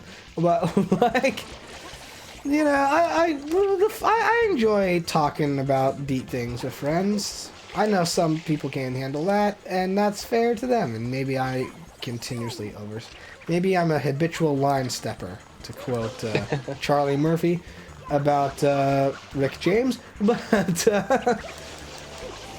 at the same time, like, I do enjoy having deep conversations. Sometimes it can be fun. Yeah. Especially when you sit around a campfire. I always feel like it's the best place for it. Yeah. I remember that. I remember having The deep campfire discussions with a bunch of people. That was a bonding moment right before I went to college. And then what was interesting for me is that the people who I did not become great friends with and who turned out to later be not the best people are the ones who didn't reveal anything at those campfires. And they would be like, all of us would be giving our little campfire confessionals, and then they'd be like, well, I got nothing to confess. My life's been pretty good, and I've had no problems. And I'd be like, I don't trust you. That's a general rule of thumb with me. I've learned now that I have a hang-up about trusting people who've had it easy. I don't know why, but I just seem to find myself liking more people who, I don't know, got stories to tell. Yeah. I feel like, they got, they got a better understanding of what's going on. Anyway. Could be overshooting my mouth off again, but who knows. Oh, yeah. So, yes, back to video game. As you can see, we've been doing nothing but tracking down Shadow Mario. By the time we get down with this loop of things, we're going to have the last level unlocked, which is going to be something that we don't tackle today, because that's going to be obviously saved for the ending in the marathon, and we got a whole heck of a lot left to go when it comes to this game. I think... I don't actually know the count of how many shines there are in the game, but I don't think we're even halfway done yet, so... But that's a similar thing with Mario 64. Like, you don't have to even be halfway through Mario 64 to then, like, unlock the final bit of the game. Ah! Curse you, Shadow Mario. Would you stop with the jumping on top of me, Shadow Mario? Cool it down a little bit. Just a little bit. Like a tad. Okay, you want to... Okay, well, now you're in here. Now you're running into people's hotel. What the... What is the story of Shadow Mario? Is he just, like, antimatter? Like, he's Bowser Jr. Like, he is Bowser Jr.? Yeah. Because this is Bowser Jr.'s first canonical appearance. I see. Yeah, so the story of Mario Sunshine, for those of you who are starting in with the video here, so Mario and Peach and Toadsworth and a couple of lesser Toads all go to this island post the events of Mario 64 to enjoy themselves a vacation. And when they get there, the island's been completely contaminated and polluted. And someone masquerading as Mario has been running around and like causing all this graffiti that's destroyed the environment of the island, and it's up to Mario to save the day and prove his innocence, because you're cleaning this up as an act of community service. You get arrested, like, by the island police, and they go, hey, you're guilty of this crime even though you just landed here on the island, but we've seen you do this, so you're gonna have to clean. You're not gonna be allowed to leave here until you clean up all this mess. So this really, in the end, I've said this before, and I've gotten more prominent streamers to say this for me, which is very, very cool. But this game really does amount to Super Mario community service. So, and again shows the failing of police. Yeah, there is a subtle undercurrent in this game of ACAB. Though, of course, I've mentioned this before, there is something to be said as well about the fact that you are a part of a royal convoy from a different nation going to an island of natives who've definitely had their land commoditized and commercialized as a tourist trap. Like, there's a little bit of an undercurrent there, because if you talk to one of the toads at a particular point in the game, they mentioned that Yoshi's wants to live on the island as well, but they are very rarely found in this game. Like, you find, like, maybe an egg per level, but not frequently. And a part of me wonders, this is a little bit Matt Pat stuff, but, like, whatever. A part of me wonders if actually Isle Delfino is Dinosaur Island from Mario World, and then, like, it got, appropriated and all this stuff to then become, like, a tourist trap kind of economy. And, like, Peach is visiting, like, the domain just to get some rays in, and Mario's, like, her security or whatever. And then he ends up getting, like, arrested. So there's a whole lot to unpack with the story of this game. But the point is... deep. I know. But the point of the matter is that... So Shadow Mario here is the one going around causing all the graffiti. And who Shadow Mario is actually Bowser Jr. And the reason why Bowser Jr. has been able to masquerade around as Shadow Mario is because he's got this magic paintbrush, which is causing all of the graffiti. And he got it from a strange old man in a white coat, who is canonically Professor Egad from Luigi's Mansion. And that's also where Flood comes from, because Flood, when you meet Flood, Flood says, "I am Flood from Gad Sciences Incorporated." So, like, this is also built into, it's like canonically in with Luigi's Mansion as well.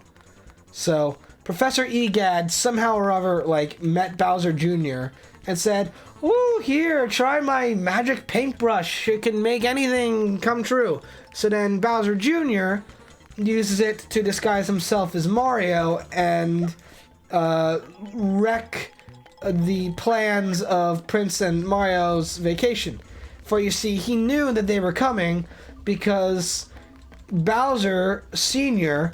told him that Princess Peach, according to Bowser Jr.'s belief system, is actually canonically his mother. Now, mind you, Peach has no memory of this. And when he says, Mama Peach, she goes like, "Mama? Mama Peach?" As if she, like, is genuinely confused of, wait, when did this happen? Because you would think she would remember that. But, So really what's happening here is Bowser Jr. is causing all this hullabaloo and ruckus because he wants Mario to go to jail forever, so that way he can keep Peach and be raised by her as his mother. Because Bowser told Bowser Jr., "Oh yeah, Peach is your mother, and she is your mother, and this horrible villain named Mario keeps kidnapping her away from the family, and he needs to be stopped." So Bowser Jr. is trying to reunite a family that he thinks is his, but it is not his. So again, this is what I talk about when I say that Sunshine is part of the second era of experimental Mario games, because, like, that story though, like, I had to go in deep to explain the story of Super Mario Sunshine, which in the game they pretty much explain in the first, like, 12 minutes. They just lay all that on you, like, within the first couple of minutes, and, like, it took a while for me to relay all of that info, but that's what's happening here. Yeah. So, by now, we know that Bowser Jr. is actually Shadow Mario, and he has kidnapped Peach and taken her up to the very unfortunately titled Corona Mountain. And so we're trying to get to Corona Mountain to rescue Peach, who's been kidnapped again. And once we do that, then the locals will finally piece together that we are not responsible for the graffiti as well. So there's a lot going on in Mario Sunshine.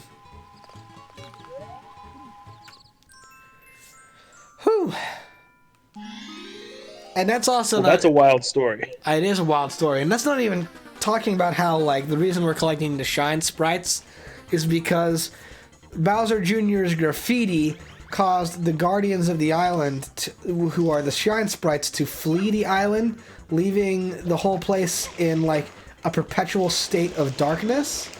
So like when you first reach the island and get here, like not necessarily the levels themselves, but like Delfino Plaza, which is the overworld, is like shrouded in an eternal night of which there is no escape.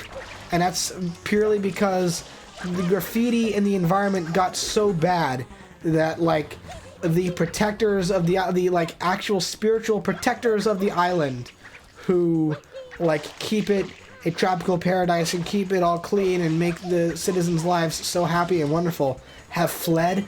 They said, we're out of here. You don't got your pollution act together, you know, save the rainforest and all that sort of stuff. So they split town.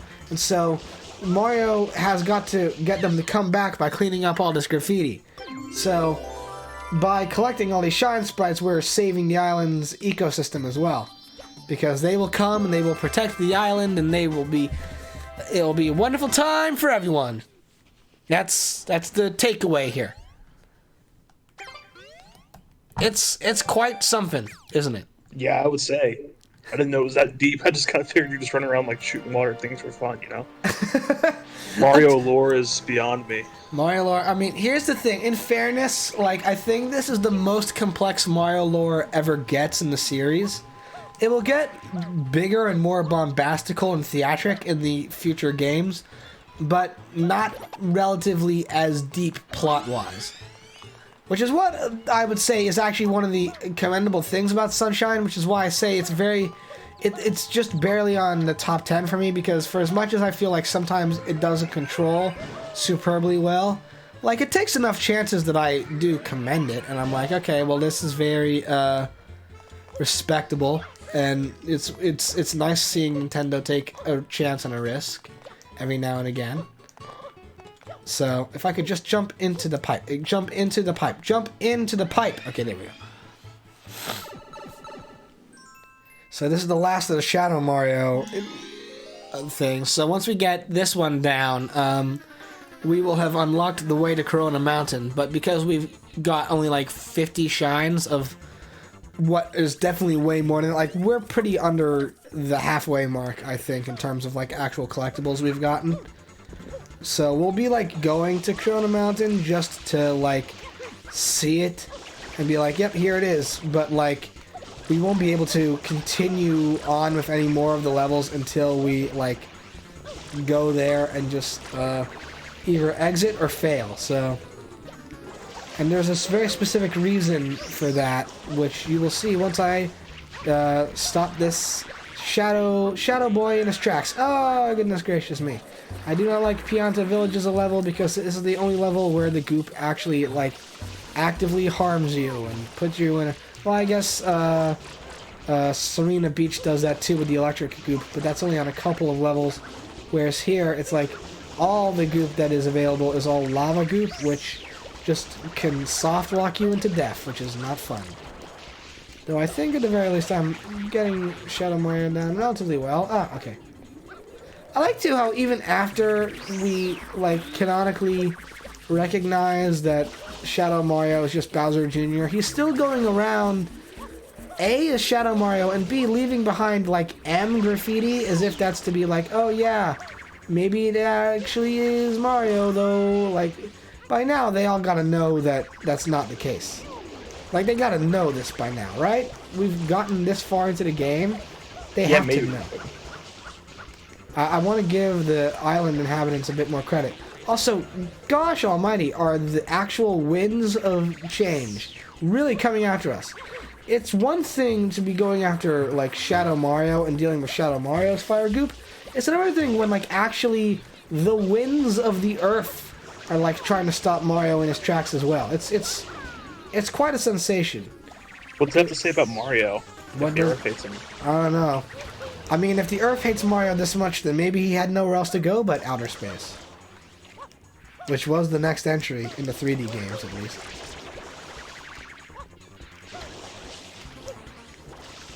Like he had to go to outer space because Earth had no room for him anymore.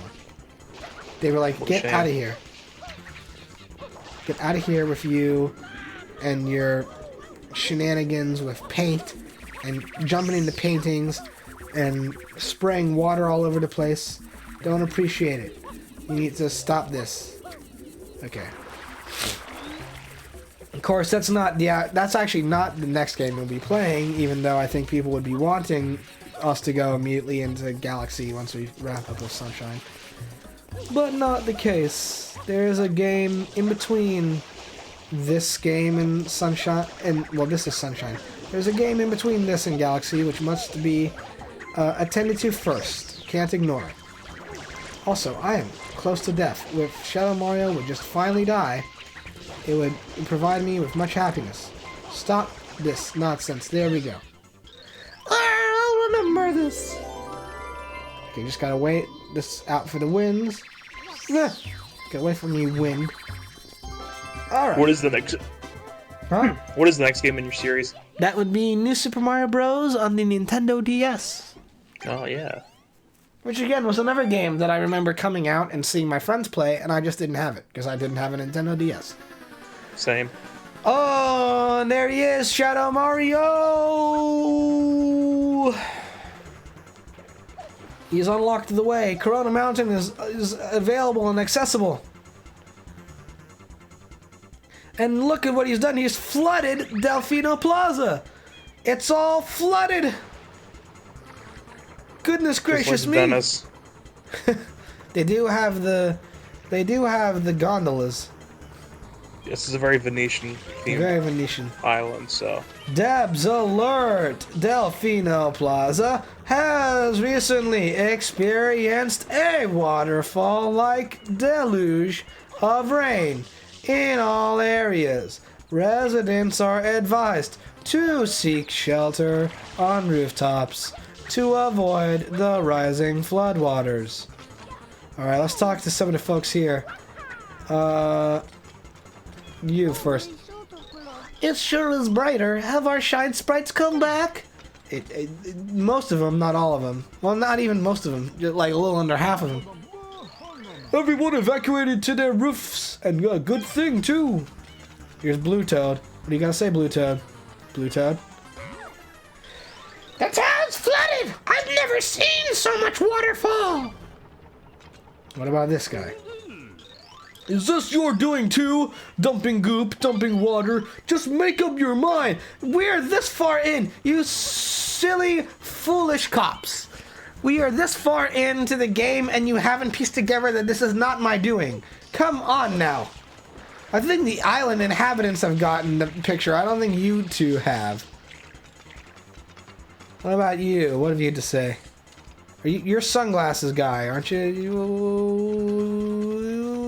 What do you got to say? I love the sunshine, but oh, it's ever bright. Here, try my sunshades. My house is flooded. Cool. All right. Okay, I think I'm going to hop off. You're gonna I got hop some off? Stuff I gotta tend to. Okay. Well, I hope you have a lovely day. I hope you do too. Thank you very much. We'll talk about when we can hang out again sometime. But until then, you have anything you want to plug? You have anything you want to like advertise for? Not a thing. Okay, cool. All right, I will see you around. All right, see ya. And that was Aaron. Everyone, I hope you enjoyed him while he was here. Maybe he'll be back again some other day, but who knows for certain. The plan currently for me right now, for the record, is I'm probably gonna go for another hour. I'll probably like do another hour where I do another round of just getting the last of the main shine sprites in this game, and then potentially we will end up doing a raid to some other channel, because we've been going for 2 hours, which is pretty good, and normally these Super Mario Sunshine streams have averaged at around 2.5 hours. I get enough energy in me that I think if we do another rotation around all the levels, then that would be good stuff, good goings. And so that is what I am planning on for now. But until then, oh, I just realized I need to stop this from scrolling because there's no reason for it to continue scrolling. So, bop, stop with that. Okay, there we go. Alrighty. Now, let us continue on with this. What have you to say? Oh, wait. I'm gonna wait for that. I'm gonna talk to this person and hope that Deb alert comes up again. What a way to go! My horoscope sure was wrong. What a way to go! That's hilarious. Deb's alert. Deb's alert. The fence guarding the cave behind the Shine Gate has apparently been washed away by the recent flooding. Police caution residents to stay away from the cave entrance as the area may be dangerous. Okay then. Well, I know that's where Bowser is, but anyway. You. I don't even want to hear what that idiot has to say. Oh, yeah? What about you? You've landed at this point now where you're on a rooftop. What have you to say for yourself? I tell you, I'm through with that guy for good. Cool stuff. Alright, what about you? Who knew Corona Mountain was so full of water? Who knew indeed. Ooh, you're grooving. You don't seem to be having a hard time with what's going on here. Well, I knew if I was lucky I could follow the current. And now here I am. Yeah, you know, there's something to be said about the Piantas not being too beat up about the fact that, like, literally their whole island has just monsooned completely. They got themselves together. This is no good for business. My durians are going to rot. What about you? What have you to say? I can't say I enjoy all this craziness. What's this? The water ceased coming from the mountain? I wonder if it all dried up. I guess we should be glad the water cleaned everything. Until a little while ago, this water was quite hot. There was a lot of steam, but I guess it's cooled now. Yeah, it seems swimmable enough. It sure is brighter. Have our shine... Oh, no, you got the same exact thing to say, huh? Nothing new, nothing new. Same old day, different life. Okay, well, that's cool. I'm just checking in with all you people have to say, because once we... This is the only time we're going to be seeing Delfina Plaza like this, because once we go to Corona Mountain, I'm immediately exiting out of it, and that's going to reset the Delfina Plaza back to its regular state, so there's that to keep in mind. Gosh, what a spectacle! I'm just glad to be alive! Psst, where are the cameras? Oh no, you think this is pranked. You think Ashton's gonna come out of the pipe up there and be like, ha ha! This monsoon was just you should be punked, but no, that's not what's happening at all. The boats are still running, even in these conditions. Amazing. Neat stuff. What about you over here? Oh, there's two of you. I guess I just don't understand city life. Am I supposed to be soaking wet? Not like this. So, if this is one of those shining eyes of Delfino? I don't know. Hey, it's Toadsworth! Hello, Toadsworth. Toadsworth, what have you to say? Now that you're here. You and all your wisdom, Toadsworth. I'm just waiting for your prompt. Where is it? Where is it? Toadsworth. Have you nothing to add to this scenario? Nothing at all to add to the... Toadsworth! Oh my goodness gosh. How do I get up here? Like that? Like that. Okay, cool.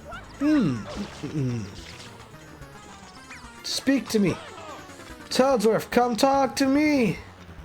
Come talk to me. Come on, I know you have something to say. Don't you?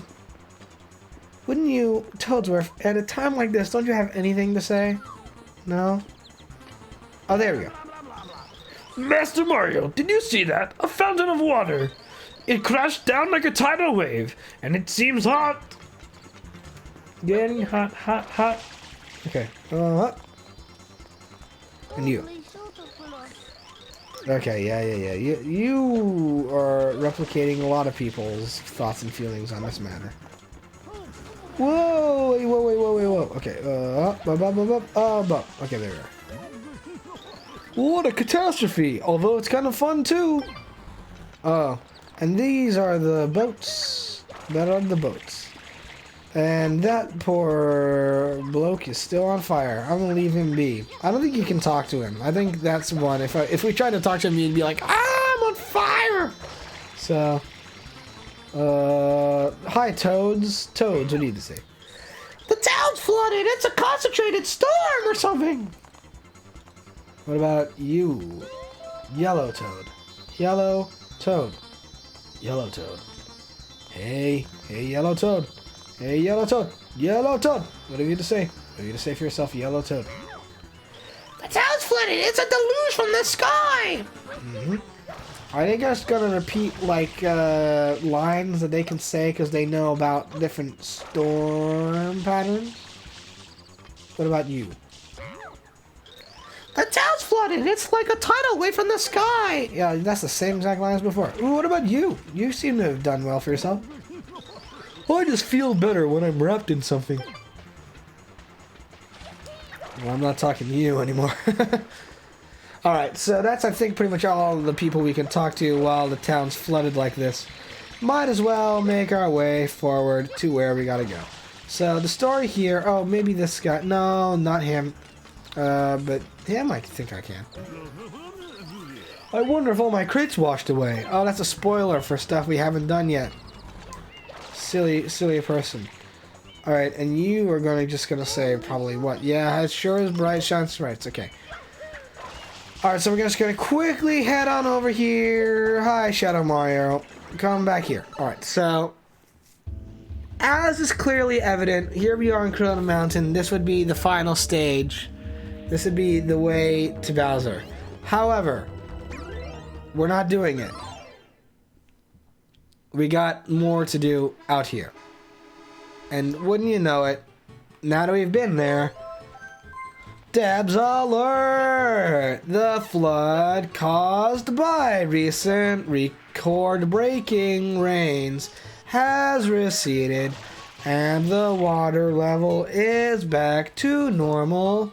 The Shine Gate has also opened. Neat stuff. Cool stuff.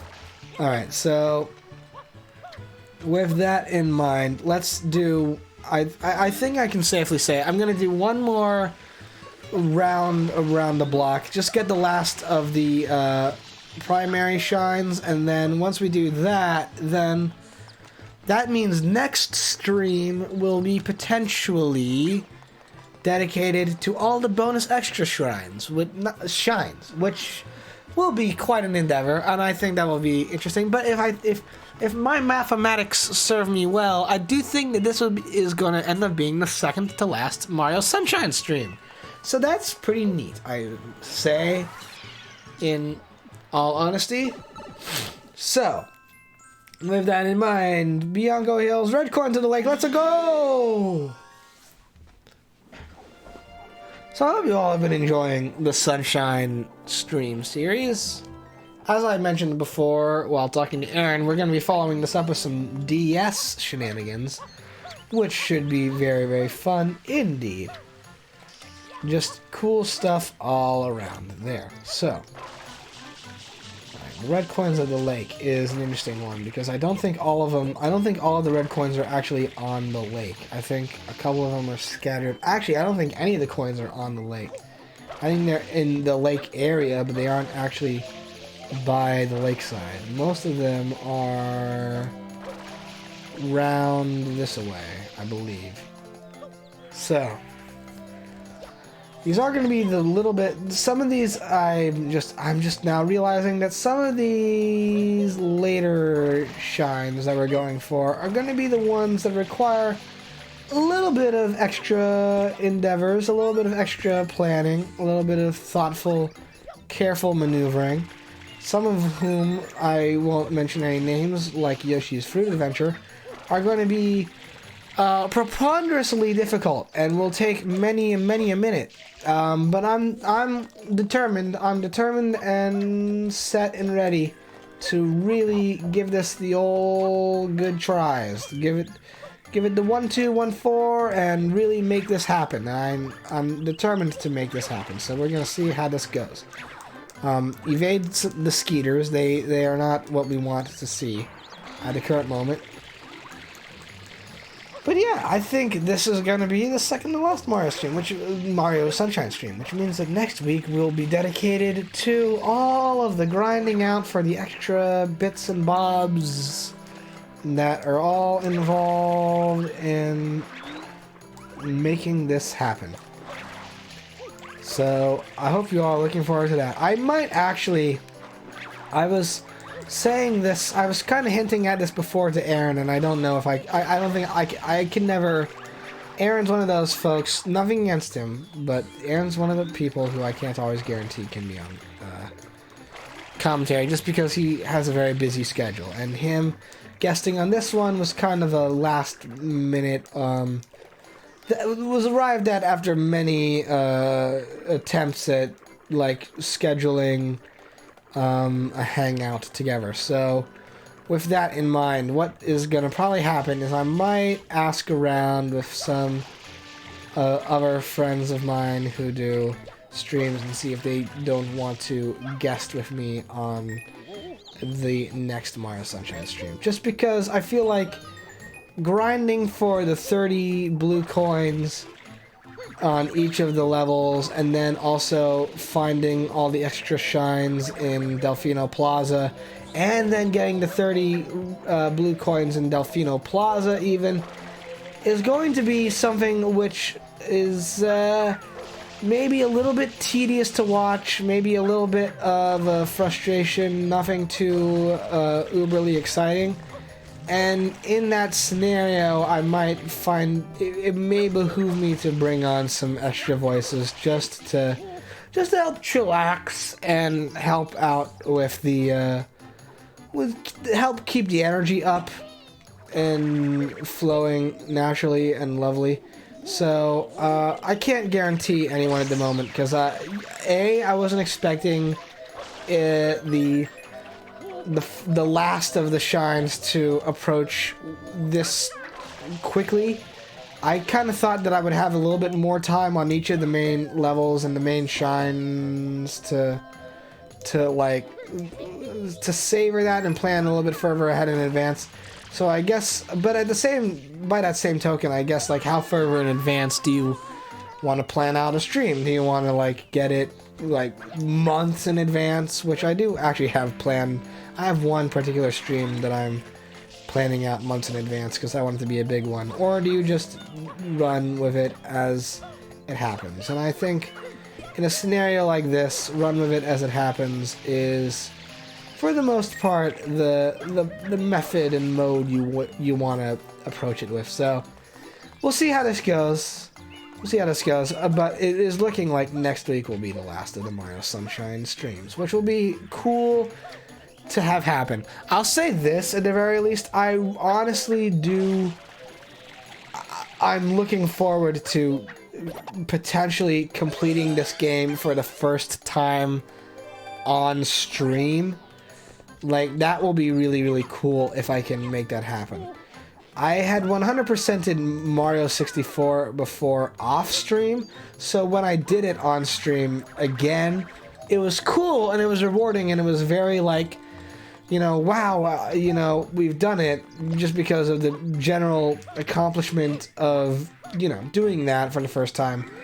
But Sunshine will be an even greater rewarding moment, just because, as I've said, I've never 100%ed this game before anyway, so if I can do it on stream, it will be, you know, like, really something quite, you know, special. I feel it will be a very rewarding moment that I will not take for granted, and I'll be having a fun time with that. So we'll see how this goes. But the plan, I think, at the moment is to try to make this happen with some efficiency. Yes, there's that. I have got to figure out a better mode of getting up these ropes, I think. Because they are eluding my grasp a little bit. And I don't have the clue marker with the coins to help me out here, so... My hope is that I can maybe get this without having to rocket jump too much. I don't know, we'll see.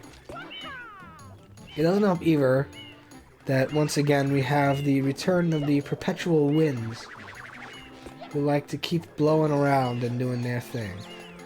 Come on, let's get that. There we go, that's 5.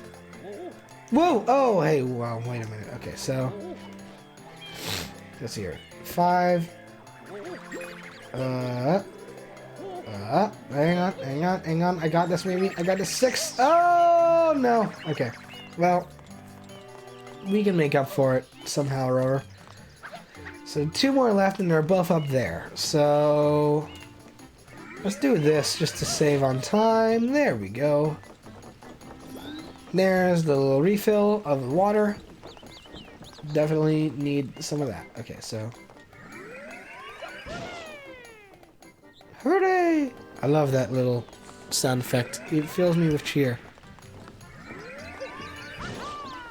Like, the wahas and all that with Mario are, like, pretty commonplace now by this point, but the little hooray is, like, exclusive to this game, I think. Could be wrong by that, I don't know. I know definitely Sunshine has some of the more, like, out there Mario voice clips, but, still. Alright. So, just got 2 more red coins to go. Have I said this again yet? I don't know, but I shall in case I haven't. I hope you all are having a lovely day today. I hope you all are coming into the new year with optimism and good feelings all around. I hope everyone, like I kind of said to Aaron earlier, I hope if anyone's got a resolution on their mind this year, it's to make a conscious effort to make 2021 a better year than 2020. It will require people putting in the effort to make changes that need to happen. But, because we can't magically expect that now that we're in the new year, everything's going to be peachy keen. I think if the past 5 years have taught us anything, it's that you can't really be expecting things to just get better because a new year rolled around. Like, in hindsight, I would love to return to, like, just the blasé depression of, like, a 2016 or a 2017. But, that being said, a lot of horrible stuff have been just increasing in the past 5 years, and, you know, you really just kind of gotta be like, okay, look, at what point do we finally make the genuine effort to be like, we gotta change things, actively make changes for the betterment of the world. And I think that is something that, if anything, the absolute torrential, like, hellscape that was last year is going to hopefully get people to actively make an effort to be like, hey, so let's make actual active steps to prevent another 2020 from happening. And my hope is that that's what people are going to do. I can't tell you how to live your life. I can't tell you, you know, what's right or wrong, but I will tell you that that's what I'm hoping is the takeaway from everything that happened last year. Okay, so... Oh, there we go. We only have 1 more red coin left here, and I have to try to remember where it is, which I honestly don't. And my worry is that it is somewhere hiding amongst the lower level stuff down here, and I It's just eluding my grasp, but we will see what happens.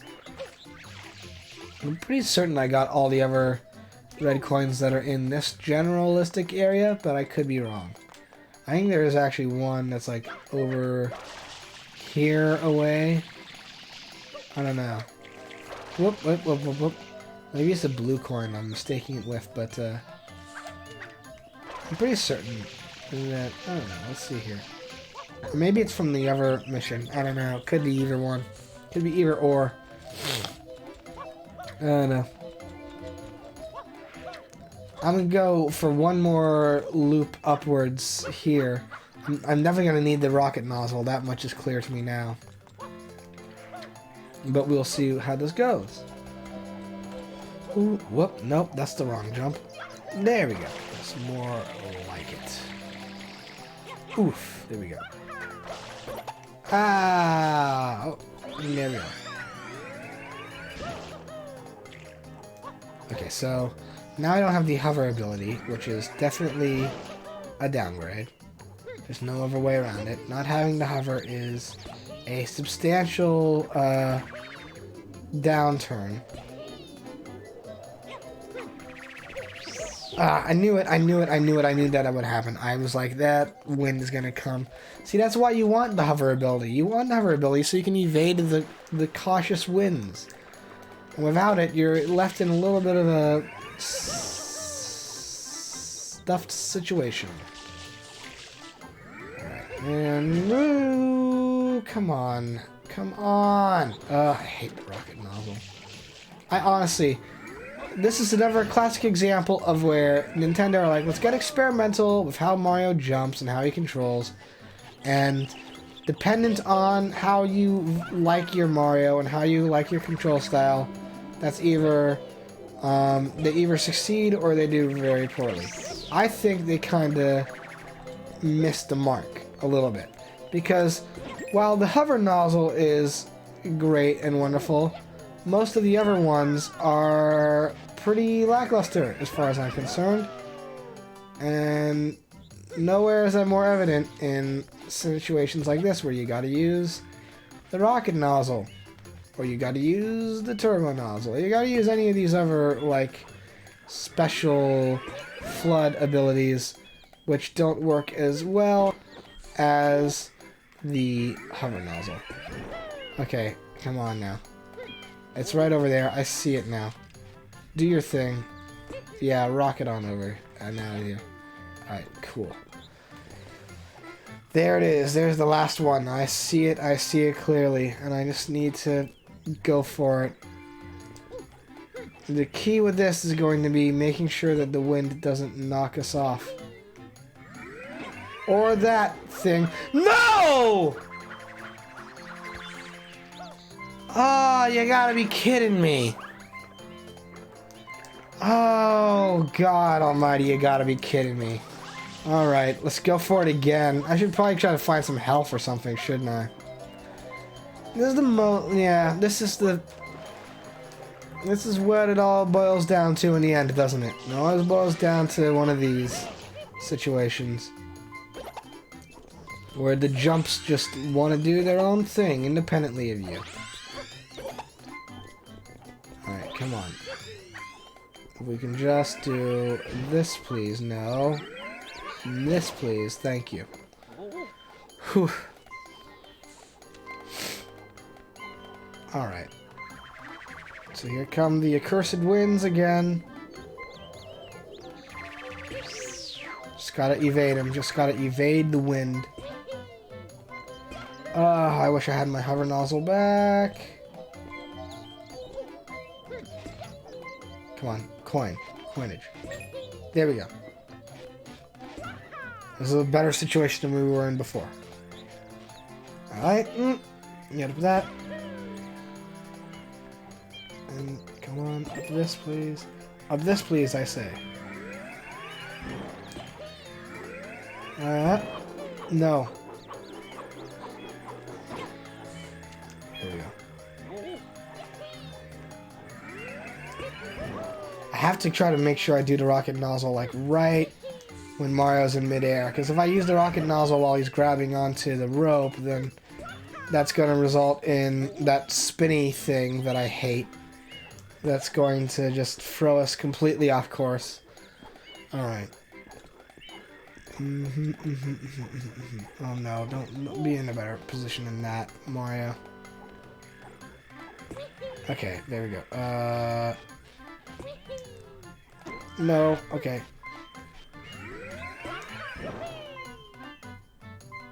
Ah! Got it. Great. Fantastic. Now, I just gotta not die. That's literally all I have left to do.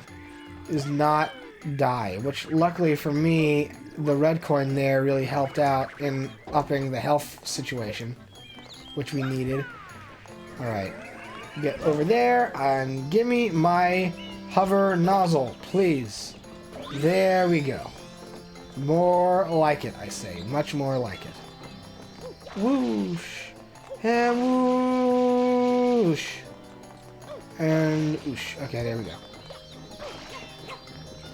Alrighty, so you just gotta get this and one shine, and then for the moment we'll be done with Bianco Hills.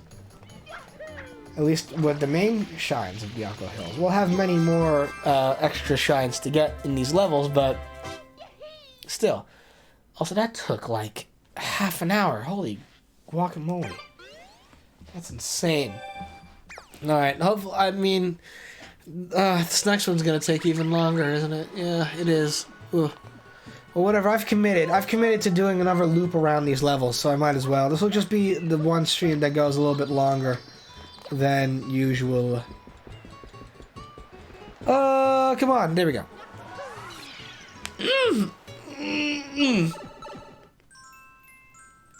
Alright, Yoshi's Fruit Adventure. I don't like this shine. I don't like this shine. I don't like getting it. I don't like the stress and trouble that's involved in collecting it.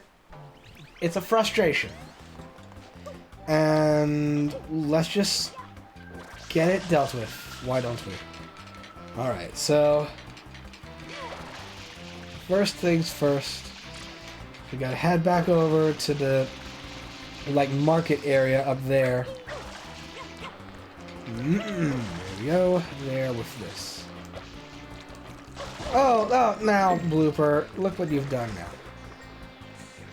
Okay, well, at the very least I was able to recover that health pretty easily. Alright, what's the situation here with the pipes? Can I just pipe my way through this? Let's see here.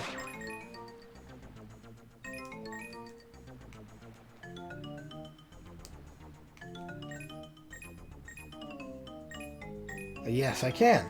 Woo! Superb. Alright, so here's the thing. You got a Yoshi egg over here that you need to get this shine sprite. Now, the Yoshi only responds to durians. No matter what, this Yoshi will only like durians. Which, luckily for me, boom, there's the first one. Now, unlike all the other fruits in the game, the durians cannot be picked up or carried over. You kick them around like this, or you shoot them with water. But then that happens if you don't have the physics mechanic worked out correctly and properly. So we're gonna have to fiddle with this a little bit. That's the first annoyance of this shine, is that you gotta work with the fruit mechanic, which... Okay, I gotta get rid of the bananas. The other fruits I'd normally just allow to stick around there, but the bananas are gonna actively get the other fruits to bounce away from it, which is gonna be a frustrating moment to handle. So, that's a pineapple. Don't want that. Normally, this shine takes me more than a couple of tries. You gotta be kidding me. Don't... Is it already... It's already off. Okay, well... There went that. Oh, man. Of all the moments in time that Aaron had to leave me, he chose now. He chose this specific moment. Ugh. Alright, come on. No, that's a coconut. Don't want. Come on. That's a pears. Don't want pears.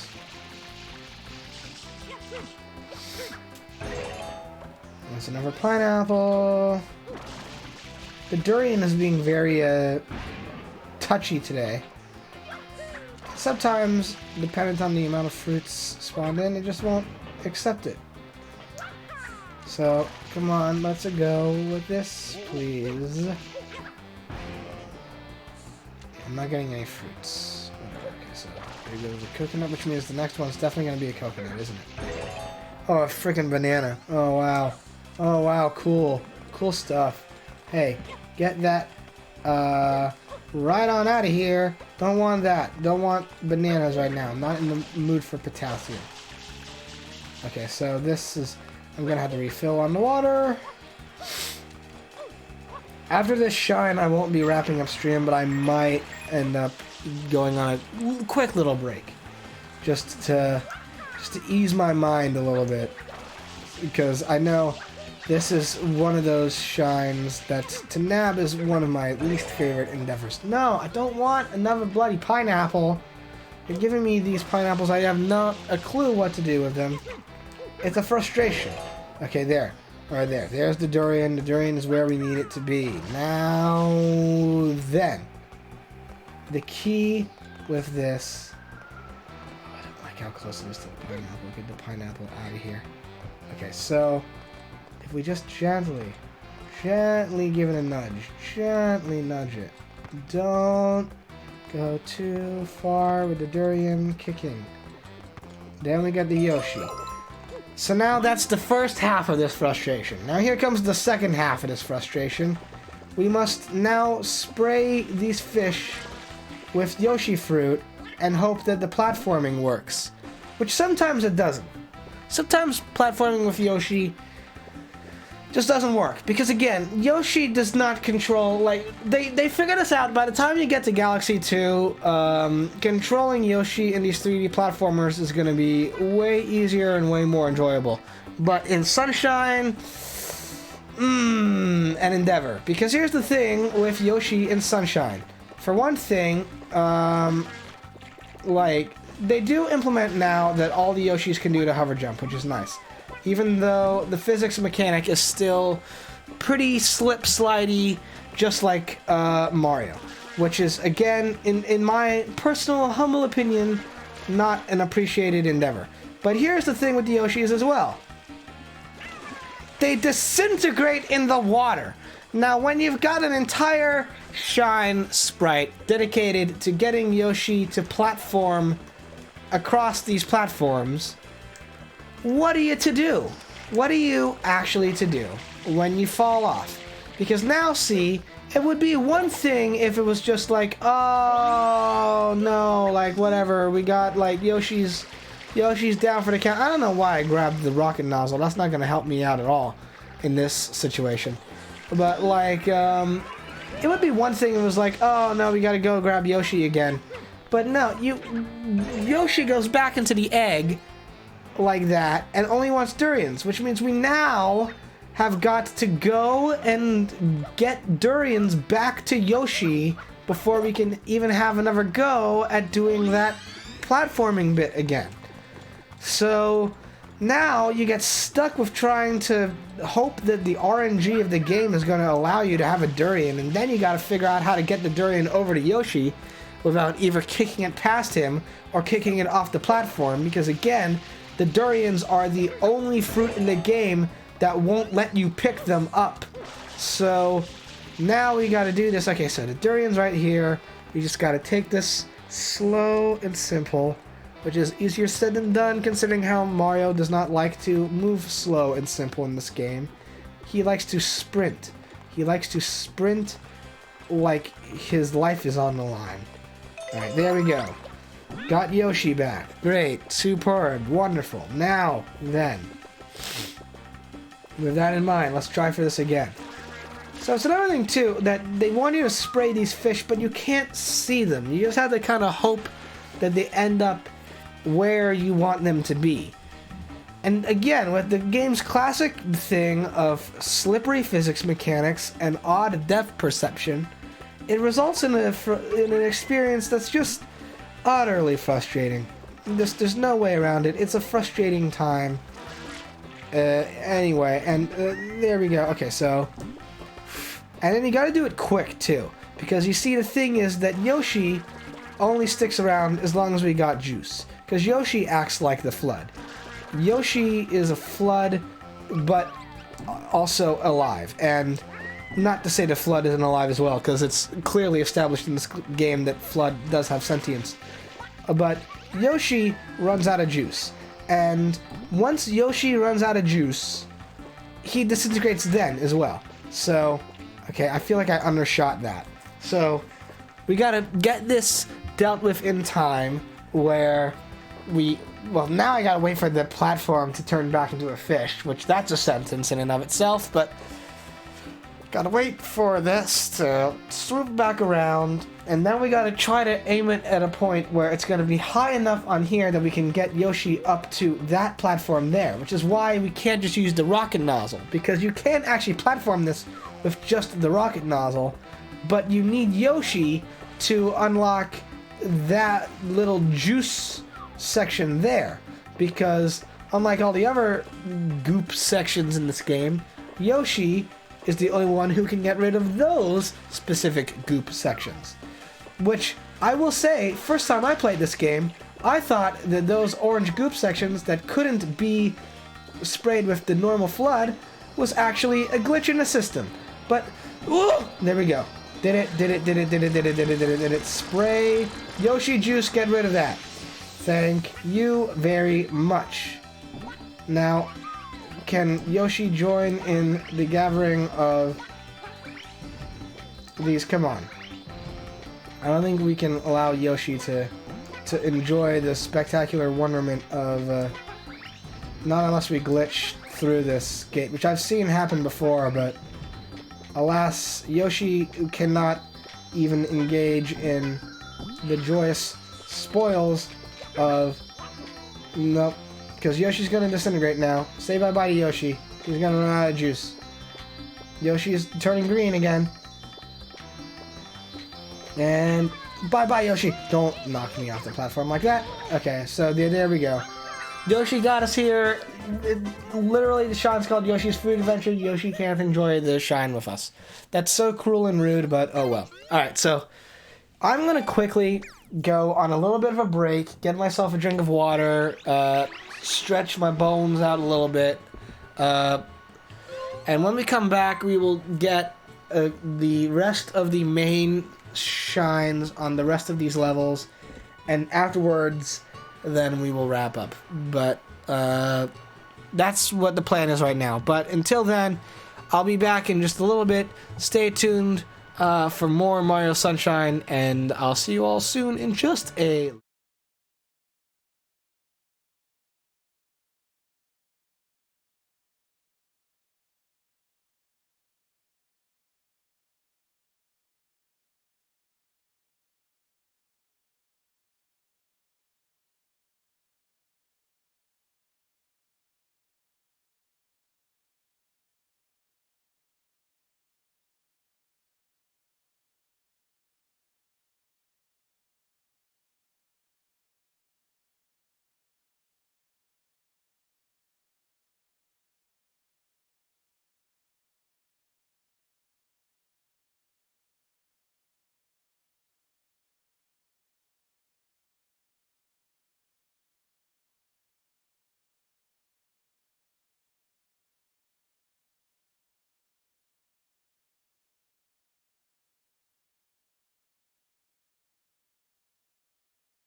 And we're back.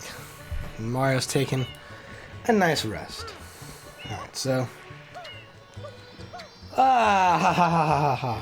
What to say. So, let's move right along here. So, I don't think... Well, actually, no. This next one is another one of the notorious ones. I'm glad I went on break, because I'm realizing now what the next shine is going to be, which is another notorious one. I feel like most, if not all, of the rest of the shines we're going to be collecting within this playthrough are notorious for different reasons, differing explanations. So, I will admit, I haven't had the, worst luck with this. Let's see. The Watermelon Festival is now open! Why must I stand here? I'd rather be drinking a smoothie!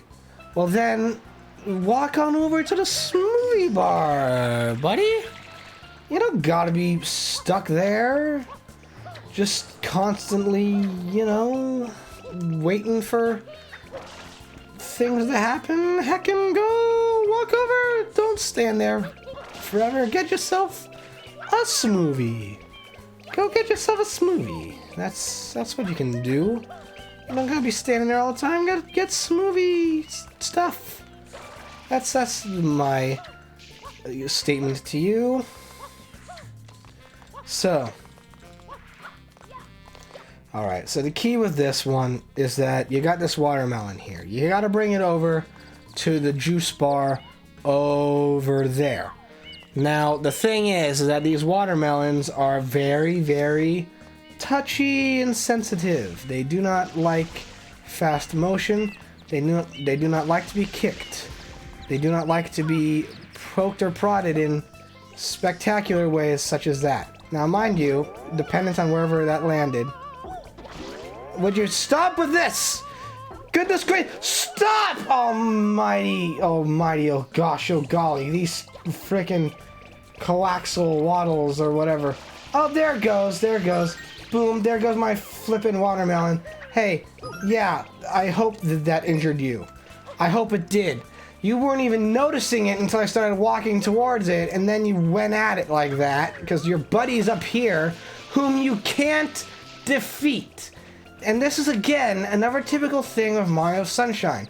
These enemies, it would be one thing if you could just defeat them. It's one thing if it'd be like, oh, well, you gotta defeat all the, coaxial, whatever they're called first, before you can, start moving for that watermelon.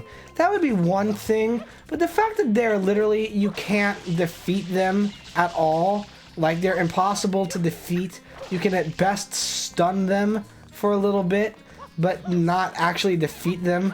And because they can so easily soft lock you into not being able to make any forward progress whatsoever, it's just another classic example of Mario Sunshine, doing these things that seem to have no grander, purpose or relevance other than to just cause problems.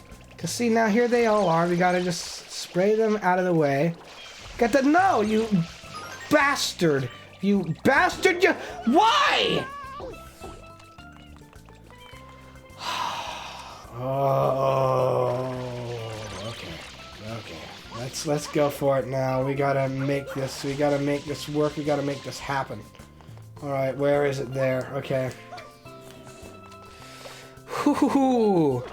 It begins. It really begins, doesn't it? Okay. So, the key I've found is that sometimes the best way to handle this is if you can get the watermelon this way away. It's a tricky situation, but if you do it this way, then you can evade the, really troublesome sections that just cause all the problems. Do that, and then... Now my hope is that I can get down there soon enough that these friendly folk don't do that nonsense. I can't defeat you. I can only just stun you, and it upsets me so. Like, why would you design an enemy like this? In a platform game where it's all built around, like, jumping mechanics, why would you actually build an enemy that is impossible to defeat by normal methods? Why would you do that? What possible value can you have to be gained? Especially when they can do that and soft lock you. Because Mario's got to go through his whole, like, whoa, whoa, whoa, whoa, whoa animation before you can move him again. Like, what is even the purpose and utility of that? That's, like, not good, like, choices. That's one of those things where it's like, you got so many choices you can make artistically. Why would you go for the absolute worst ones? Like, these enemies are awful, and the fact that they are actually, like, impossible to defeat is just, like, the worst idea ever. Like, you would never... And there are, to be fair, there are Mario's enemies in the franchise that you can't defeat by jumping on them normally. And, surprise, surprise, they're people's least favorite enemies in the games. Like, is anyone really gonna come to the defense of, like, the frickin', you know, like, what are they? I'm trying to remember what they are. Like, the Goombas in Mario World are the worst kind of Goomba. What are they? I'm trying to even remember what they are. I know there's like a couple of enemies in Mario 64 that don't go down via jumping, and people don't like them either. It's like, you can't build the tenets of your game off of the... Or no, and all of the enemies in Mario 2. Like, really, who would dare say to me that Super Mario Bros. 2 on the NES is the best game in the series? Who would have the audacity to say such a ridiculous statement like that? Because whoever would say that is either lying or is being a troll. Because I can safely say this, by the way, because I know for a fact that no matter what comes next in this series, my least favorite Mario game is Mario 2. Because A, it's not even a Mario game, but B, the fact that it then parades itself as a Mario game and throws out all the core tenets of what the franchise is built upon is like, just something where you can be like, oh, well, it's an experimental idea that they wanted to try out and they did this and this and this and it provided variety to spare me. There's nothing grand or artistic, there's no grand artistic expression going on in literally getting rid of the main core components of how your game operates. It's just making a bad decision. It's making poor artistic decisions and then trying to excuse it under the guise of creativity. And it just doesn't function the way it's supposed to. So now here we go again. We got this whole thing. Where did the watermelon even end up? Okay, no. And no to you as well. Get out of here. So here, this is the other section. So it lived through that chicanery. Now we must try to make sure that it doesn't go off the ramp. It must stay on the ramp. Ooh. Now, so the best method here I find is usually, well, A, just like the durians, you walk it out and you talk it out, but also you don't really bump it, because bumping it does a little bit too much energy. The best scenario right now is just to calmly roll this, across to where it needs to be. Right, there's a good spot, I think. Ooh, okay, maybe a little bit more. For one thing, I should get a refill on the water situation. Okay, and Mario's, like, injured as well. You can hear his pained cries. Okay, there. Alright. Just gotta spray this, and it'll move slowly. This is just a straight shot at this point. Just come on. Just come on. So close, so close. Ooh, don't get too overexcited. Ooh, okay, now just spray it forward. Like that. There we go! Whoa! No, Now that's a big ol' watermelon like I've never seen. I don't even need to get out the caliper for this one. You win. And all that for some juice. Ugh, goodness gracious. And there we go. There's that shine. I'm glad I went on break before I tried tackling a... To do that one directly after trying to deal with the Yoshi's Food Adventure would have given me real frustration. Also, you gotta make sure that you hover into that shine because those juicer rotors will injure you. And we were so low on health that I did not even want to gamble with that at all. That would have been just pain to actually get that shine into that position only for Mario to die because of his low health because of all those, like, enemies just, like, throwing him all over the gosh darn place would have been, oh, pain on a monumental scale.